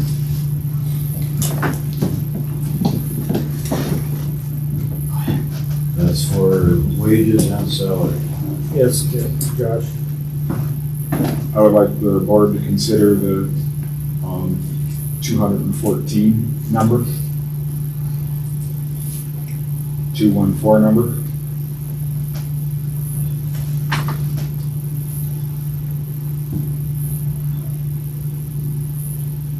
But we got 2,000 difference, I guess. What? Yes, Justin. My question with Kevin's figure, did that include any boarding or No, meals that's in there? just- Just straight It's pay? just wages. Okay. Because we're still gonna, We still need to set up fuel. Yep. And boarding. boarding and medical? Yes. So we'll have to do that with individual line items, Mr. Chairman, when it comes time.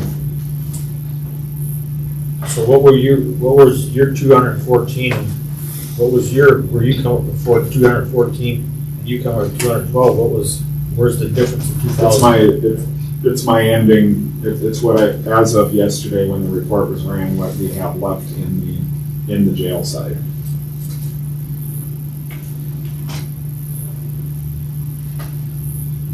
Okay, so which number we want to go with? I had Eva run that report for me yesterday. I guess we can go with the 214,000. But if this does pass, then we're only gonna spend 212,000. But that would be per year.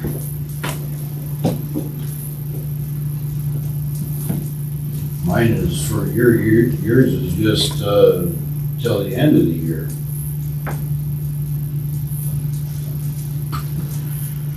Correct, and then we'll have to make those adjustments, with the new budget. We'll have to take care of that in 2021 because that's already approved. So we'll have to do this again, is what I'm saying.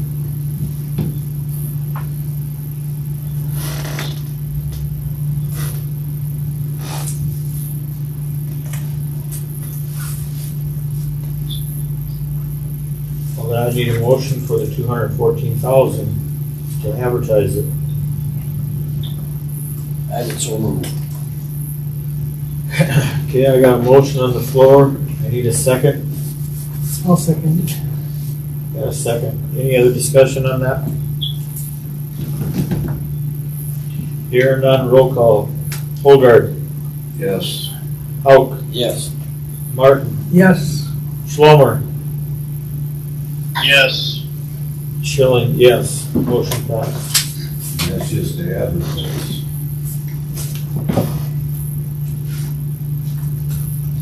Correct. And this is just for the 2020, we're talking about 2020 budget, not 2021, correct? Right. Okay. Okay, who's the next one on there? The next one is consider motion to pay up to $16,000 for puts construction for inspection and costs in regional jail facility. I think we're gonna have to not do that one because as of yesterday, we are down to 3 counties being involved in this regional concept. I guess we got our answer because what was gonna happen is everybody was gonna help pay for this. So it was fine when we were just talking about it, but now that we come to getting paid for some of this, now there's only 3 counties. I don't see how we could possibly come up with a regional jail with 3 counties. I talked to the representatives from Corson County.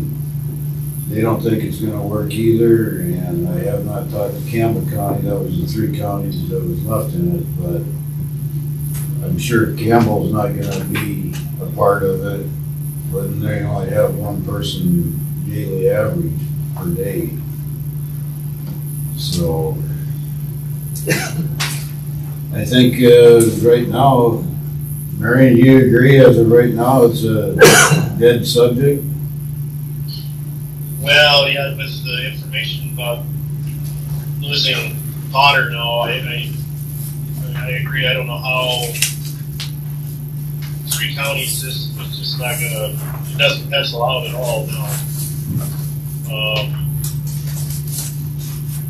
I can't imagine that Corson and or Campbell are going to want to step up to the plate and put that much more money into it. Because the total number of shares changes a lot now compared to what we originally started with.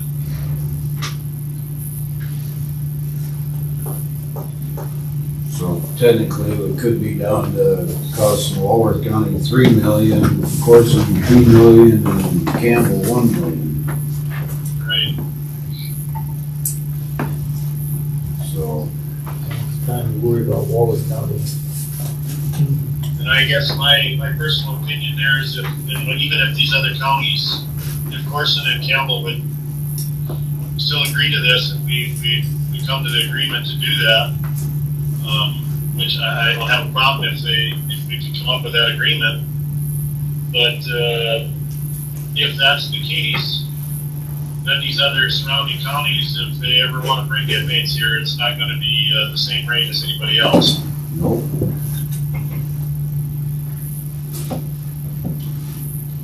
So I guess we can cancel that last item on here. Okay. Anything else under jail? Sure. No, sir.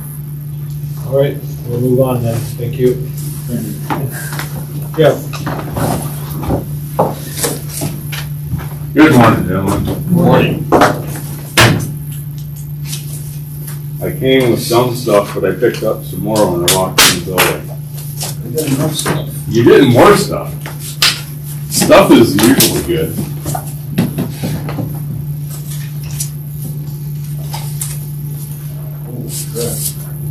Oh, I think I might have one stuck on the back side of that one. Is there a single page or? Yeah, thank you.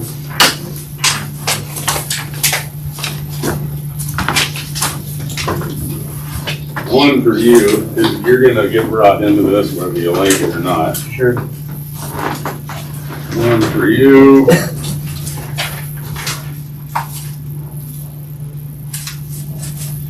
One for you, Davis. And one for here. Oh, you want one? Does he collect that stuff later? So I just kind of wanted to touch base with you guys. It's been a month since I started in the position. Been an interesting month. A lot of catching up. Things are going pretty well, I think, though. One of the first things that I wanted to talk to you guys about, though, is that first page. We did get that grant approval for engineering for Hiddenwood. I have talked with Mike Gudenkoff from Clark Engineering. He's going to set off essentially a kickoff meeting. And I kind of want to talk to you guys, see who wants to be involved, whether it wants to be the whole board, if they're just key players. You guys tell me when that all happens, I'll let you know. Just something to be thinking of ahead of time. He wants to be able to explore the priorities, what our priorities are in the engineering, what we're looking to prove or disprove, and how we're going to get to that point. That's going to be the whole point of that first meeting. I think we can just go with 2 commissioners, and then we can just bring that back to the rest, instead of having everybody. Like, I just want to make you guys aware that it was approved to get started on the engineering. And then once I hear from him about when we're going to do a kickoff meeting, whether it's in live or online, we'll set something up. Took a tour with Gary the other day down at Blue Blanket and Groove Lake area, talking about a lot of those FEMA grants and things that are going on there. That part of this is really a learning process for me. Although I have posed some questions to the recovery manager at the Office of Emergency Management, trying to see where we might be able to pull some money, unanswered questions at that point. But they're being asked. I guess that's the key. If we don't ask, we'll never know. A lot of those trainings that we talked about earlier in the interview process, I was able to secure those. I do have records of a lot of that training, so I don't have to spend a lot of time redoing classes that I had done before, thankfully.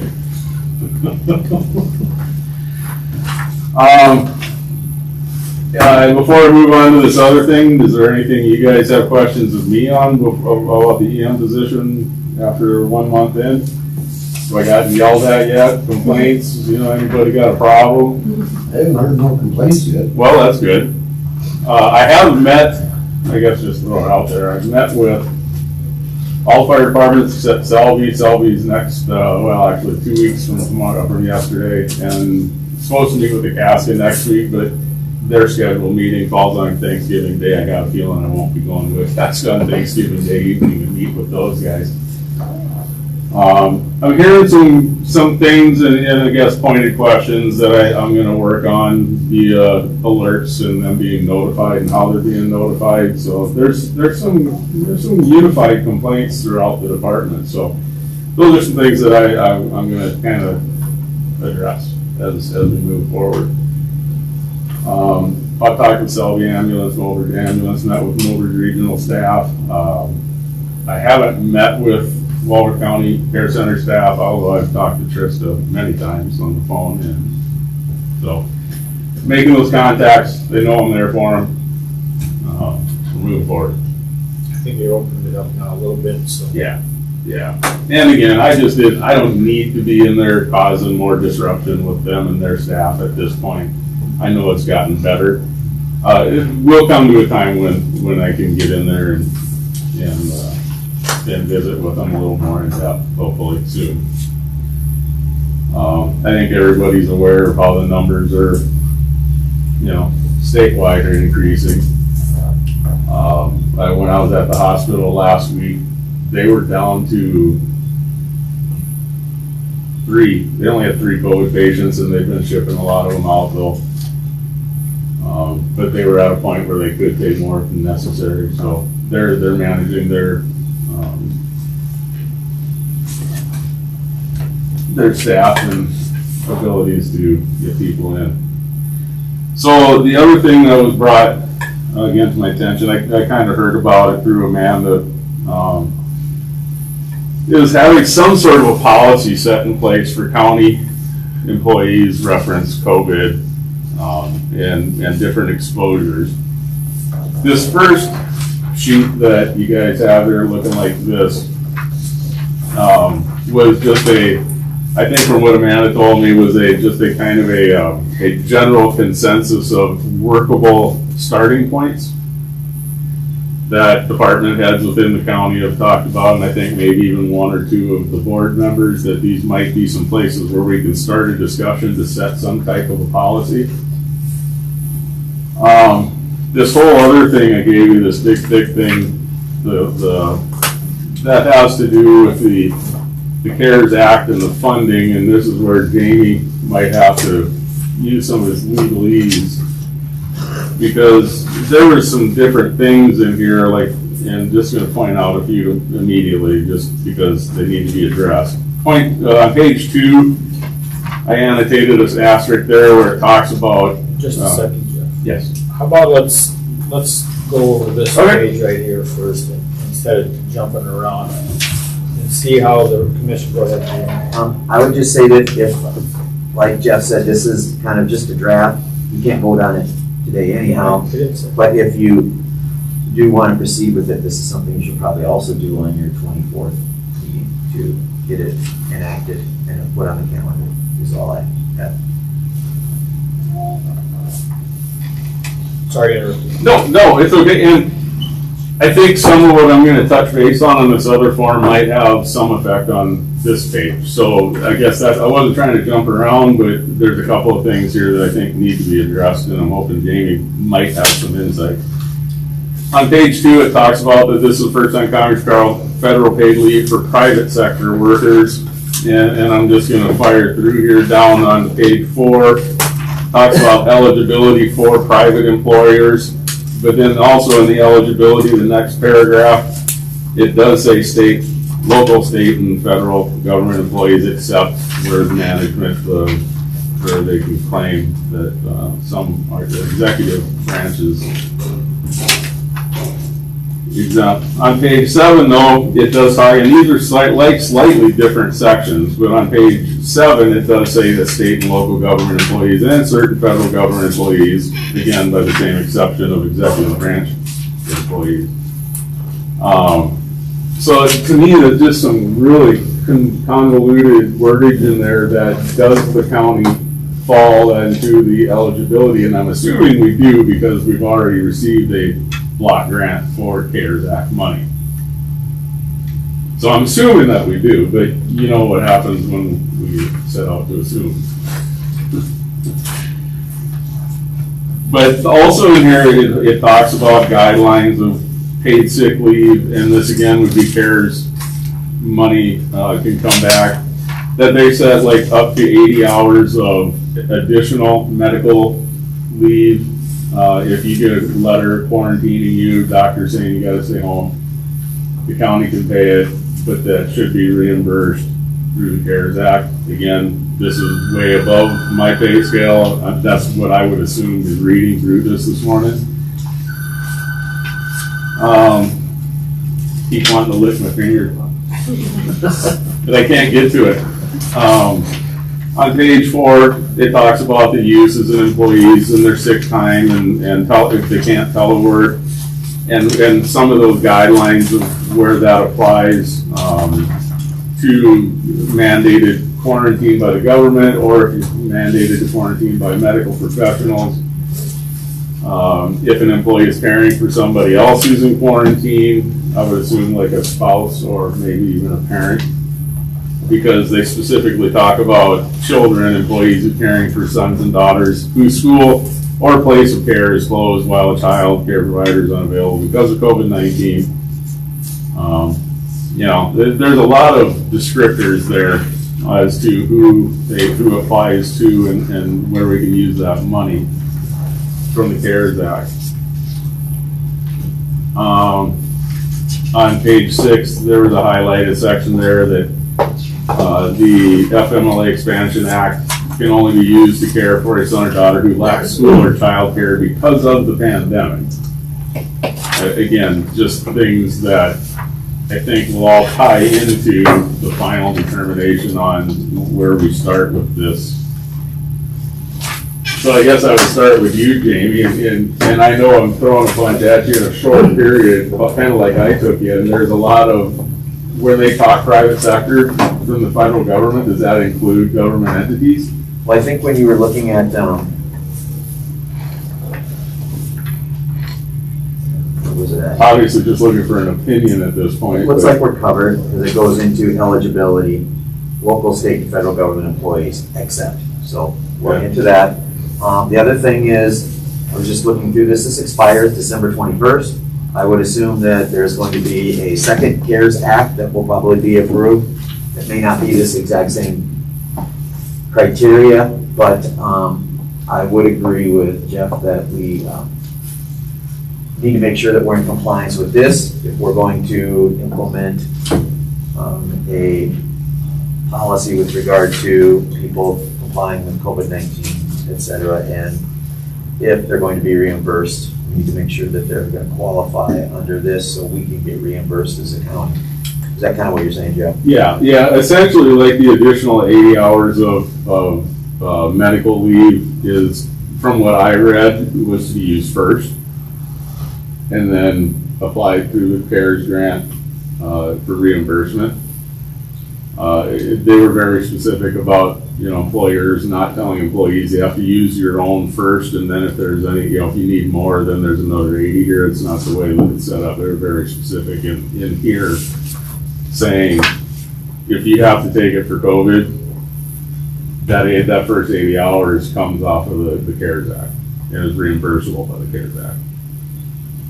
That was my reading of it. Is that money, I think it's reimbursable till the 30th of December.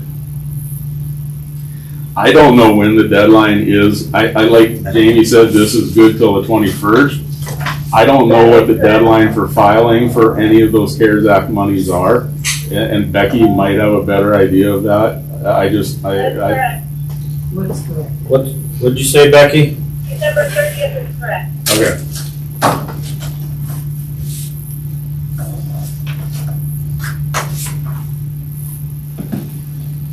Okay, so then basically we want to put this back on to vote on this on the special meeting. If that's what the commission's desire is to implement some type of. Well, I think it should be sooner than later. Yeah, absolutely. Well, if any of you have anything that you would like to change or add in that, can you let us know so we can, Just kind of follow on what. Okay, I'll go along What with Deb is that. saying is we should, again, this is just a guide, but if there's going to be changes made, we should know these changes as quickly as possible. That way, we can make sure that these changes comply with the CARES Act. Instead of coming to the meeting and all these changes are made and then it's, well, we have to wait till our next meeting to make sure that these comply with the CARES Act. So Amanda has typed that up, so if you guys have something you want to change, if you could get a hold of Amanda so she can get those changes in there in enough time to get any changes sent out to you guys before the next meeting, that would be great. I'm just going to ask the question to the commissioners. What do you think of these guidelines that are set there right now? On this, yeah, I fully agree with them. Kevin? My only question would be, how many times can they use the 4 days to, before. Technically, after 4 days, you could go meet somebody else and you could be considered close contact, and they could keep doing that time after time after time and never show up to work. They have to for 4 days if they've been exposed to someone who has tested positive. But there's nothing. Yeah, we don't want them at work if they've been exposed, and no matter how many times they've done it, that's gonna be up to the department head to control their employee action. Well, I would think that it full-heartedly has to do with the heads. I mean, them are your employees basically, so I think you gotta keep watching them. And if this, something like this is happening, well, I would think that that's your job to step in and say, all right. To me, I think it's up to the head should be the one watching that and monitoring that. That's what you're part of your job. I think I'm right. You're saying Yes, that Jamie. if it starts. Commissioner Schilling's correct. That would fall back on either the elected official or the department head to make sure that if their employee is saying, oh, I've been exposed every 4 days, I think the department head or the elected official is going to say, you need to cut down on your whatever you're going or whatever you're doing. And in order to make sure that you are not contacting COVID patients or COVID exposed people, which then eliminates you from working because you need to be ready to work. And you also need to use common sense to make sure that you are not exposing yourself to people who have COVID, which then creates a whole problem for the whole courthouse. I mean, technically, according to this, you could be off work for months. That's what I said. That's why it goes back to the head. Two things is, one, I think whatever you guys decide to do with this, even if you set it in stone next week, I think it needs to be, we all need to be aware that this will be a fluid document and may have to be altered as we find out more about the freaking virus or how we're going to What be happens after the vaccinated. 21st, Jeff, you're right. Yeah, and then what happens when they change the CARES Act, if we get a new one. So this all may change. Or CDC changes their guidelines, or the state. The other thing, and just in that discussion that you guys are just having, I'm not sure because I haven't had that call. I know if you have exposure, you'll get a call from Department of Health and they say, hey, we've done some back tracing and you were in contact with somebody who's tested positive. I don't know that they issue a piece of paper saying that, do they? It's just by phone. They didn't need. They just called every day and asked. Casey, what did they do with you? They sent me a letter. I have it here if you all need a copy of it. When I quarantined, they sent me a letter because I was directly exposed. And they also texted me every day, and I had to answer if I had symptoms. And if I have COVID right now, and I was sent a survey stating that they need to know where I was, who I was in direct contact with. They will contact people and let them know. They won't tell them who told them, but they will contact everyone that you were exposed to, and you are supposed to provide that. I believe there's a. Yeah, and that was kind of where I was going is, if you're getting something from Department of Health saying you were exposed, I mean, it's kind of hard with the HIPAA laws that you can't just run around and say, well, so-and-so got a call and so-and-so got a call. I know obviously there's protections about that. But if they're sending out a document saying you were in close contact and we're requiring you to quarantine for 4 days or 10 days or 14 days, I mean, then you have a paper trail. Yes, ma'am. Well, in my instance, I was just deemed close contact like 3 weeks ago. And in my case, the person who I was in close contact with, she contacted me directly, but I never got a word from Department of Health. I mean, I came back. It's the person with COVID, because I'm dealing with it right now, that has to provide individual names and phone numbers. If they don't provide them, then you won't get contacted. Yeah, so I don't know how that happened. She obviously didn't. So even though I knew I was close contact, I didn't get notified just because she didn't put me on that. But I came back, I got tested, got negative, and came back right away. But I'm not positive, but I think there's a form on the Department of Health website that you can request as an employee. You can request to give to your employer. I'll double check that for sure. But I think there's a form so you can send it to the Department of Health and request that they get it to your employer. Well, the The bottom line with this whole thing, as far as I'm concerned, is it falls under common sense. That's all I look at it. If you're gonna be just a reckless person, I mean, well, to me, your head's gonna deal with it. The other thing I got. Maybe I'm looking at it wrong, but that's how I look at it. The other thing is, which tests are you getting? Because there's a fast test and you get the test results back in 15 minutes. Another one, you don't get them back for a week. And therein lies another problem about requiring a test, because Exactly. frankly, It doesn't matter, it matters big time of which test you're gonna get. true, but even more importantly, in my discussion at the hospital, they don't have storage rooms full of tests. And frankly, the way they worded it to me is tests trickle in when they could use them by the truckload. So they've gotten to a point out there where, say I had exposure and I wait my 4 days, if I go out there with no symptoms saying I want to be tested and so I can go back to work, they're probably going to tell me no. If I'm not showing any symptoms, they're not going to even test me. That's where I said the common sense comes into effect. Yeah. If you have no symptoms after 4 days, to me, that'd be very foolish for everybody to go there and get checked. I think that they have better things to do besides come just because somebody wants to get checked, even though they don't have a symptom. I sure as hell would think they would tell them out the door. Yeah. The only downside I of might that be is looking at it rude, but I think that's. Well, they have the limited test and they want to, I think they're hanging on to them like gold. Right. To use for people who really need the test, not just someone who walks in like you're saying. The only potential downside I see to that, Scott, and this is just me thinking out loud as you said it, is if you have somebody who's asymptomatic, shows no symptoms whatsoever, and then goes back to work and infects the other 2 or 3 people in their office. That's the only downside, negative side to that I can see. I mean, you can look at, There is no way without a test, there's no way to know. You don't even have to be exposed to be asymptomatic. So, I'd say it boils down to common sense.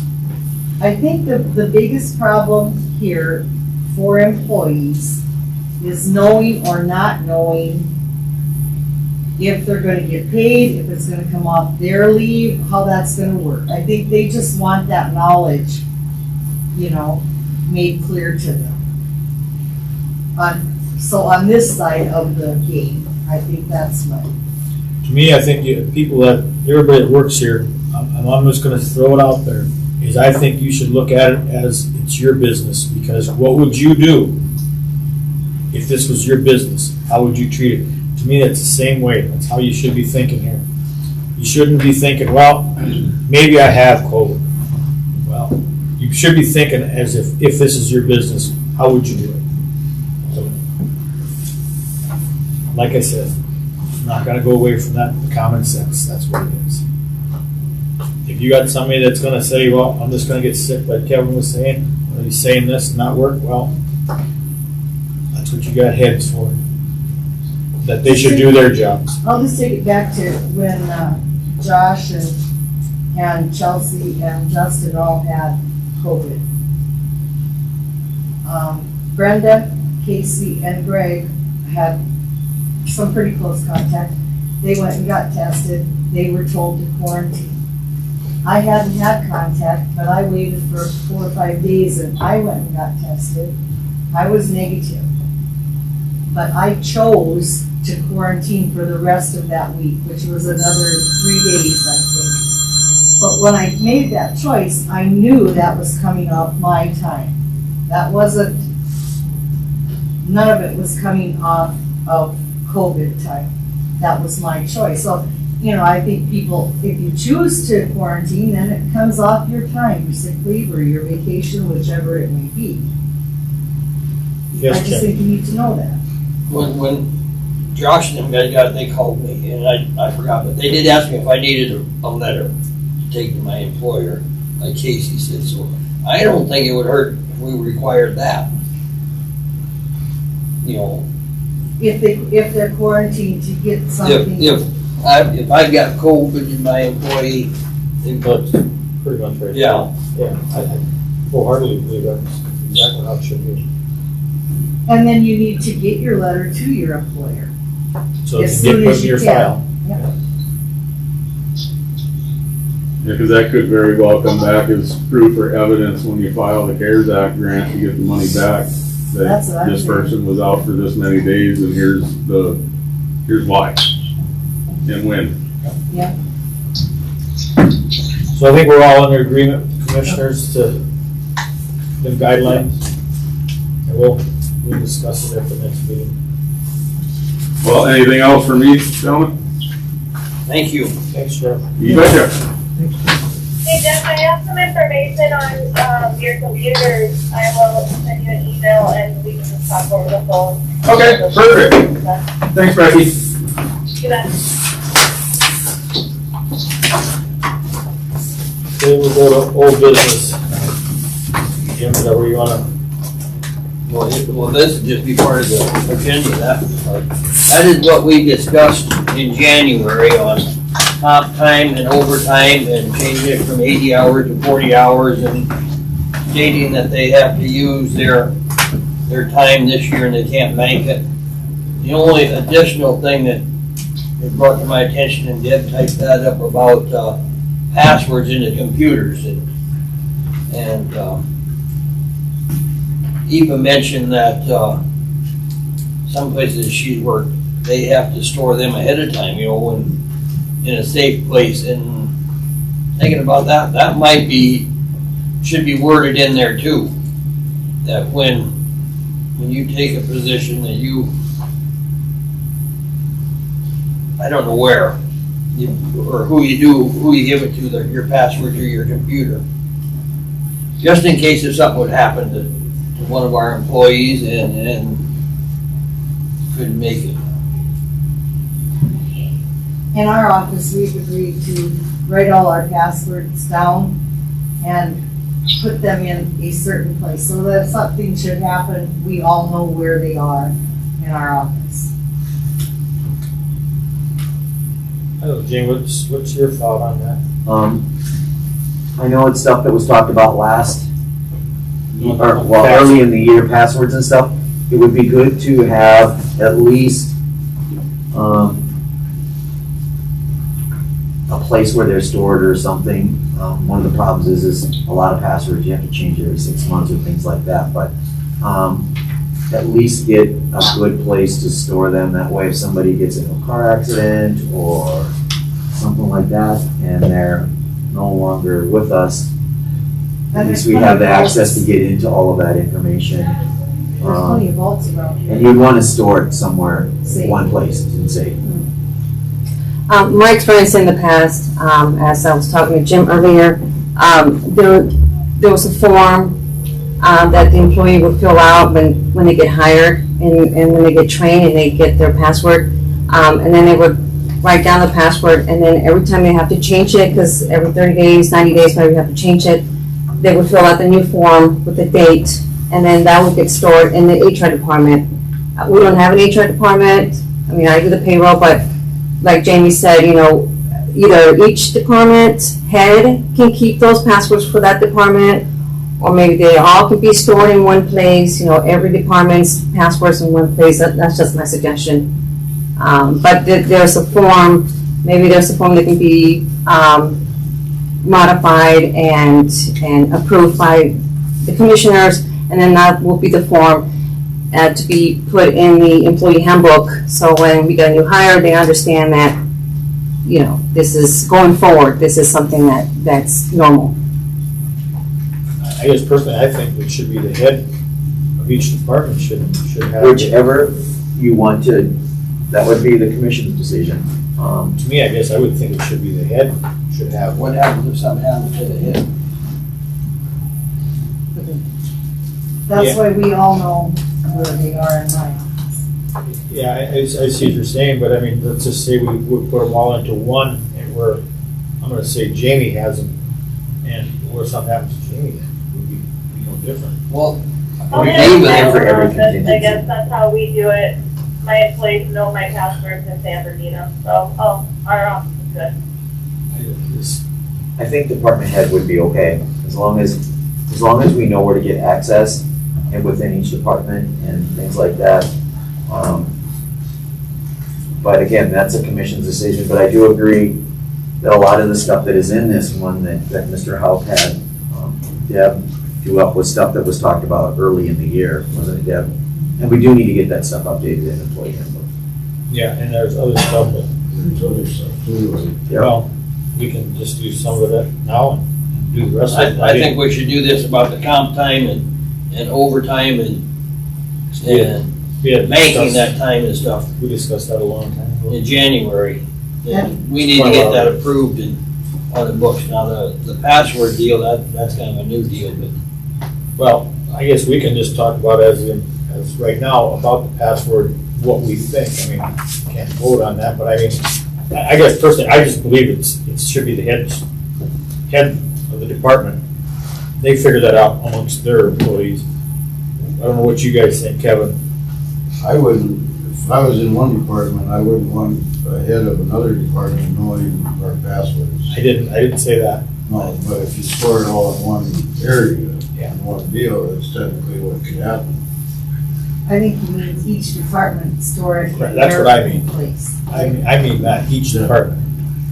You're over there, Becky's there, Yeah. Jamie's down there. and I think we need to tie it to that last paycheck, because if say someone's gonna get fired, it won't take for just a minute to go in there and change their password as they're walking out.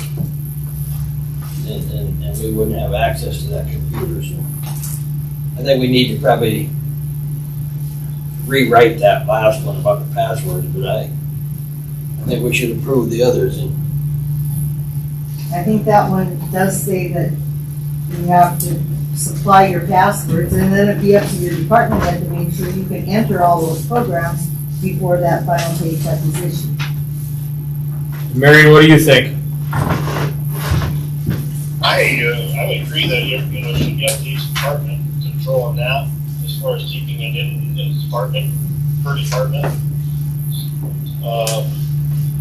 I would say that's just kind of common sense there. But in here it says given to the department head. Davis, what do you think? Department head.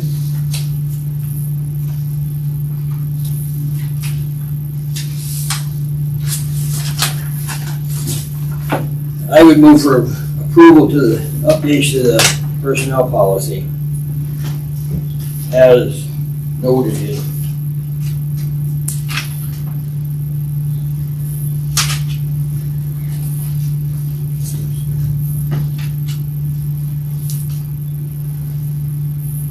Okay, I got a motion on the floor. I need a second. I'll second it. Got a second. Any more discussion on that? Jamie, do we gotta go through that, or it's just what it is? It's just what it is.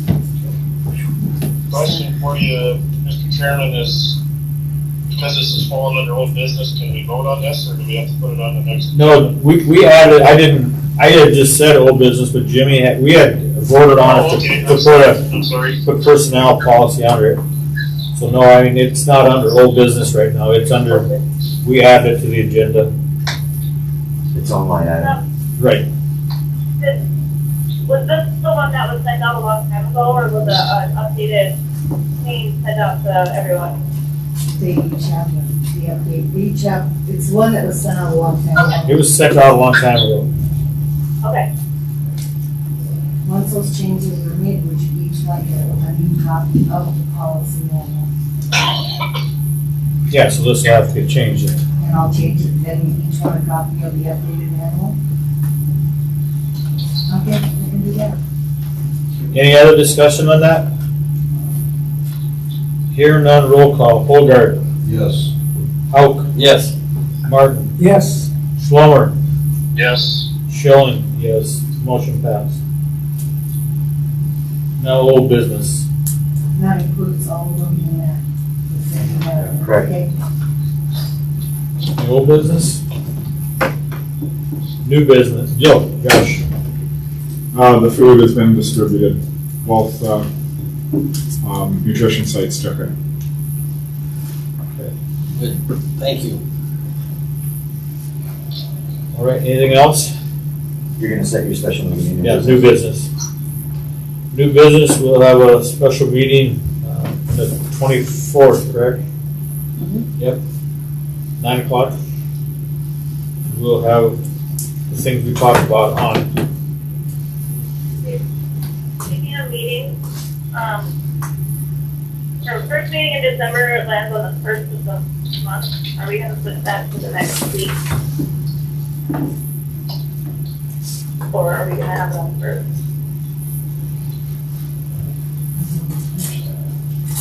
Makes no difference to me. I won't be here for a second. It makes no difference to me, I mean, it's,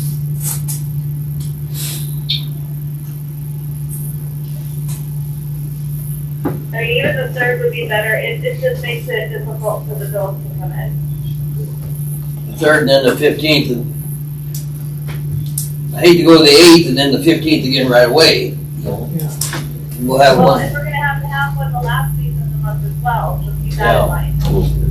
So the 3rd, the 15th, and the 31st. Or 30th, or what whatever. did you say, Jim, there? What dates did you say? 3rd, the 15th, and probably like the 29th.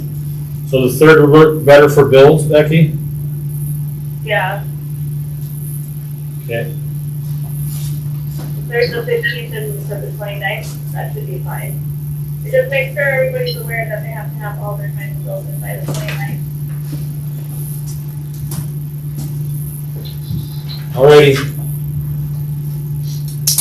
Any other new business? We are gonna have a kind of end of the year weed board meeting on December.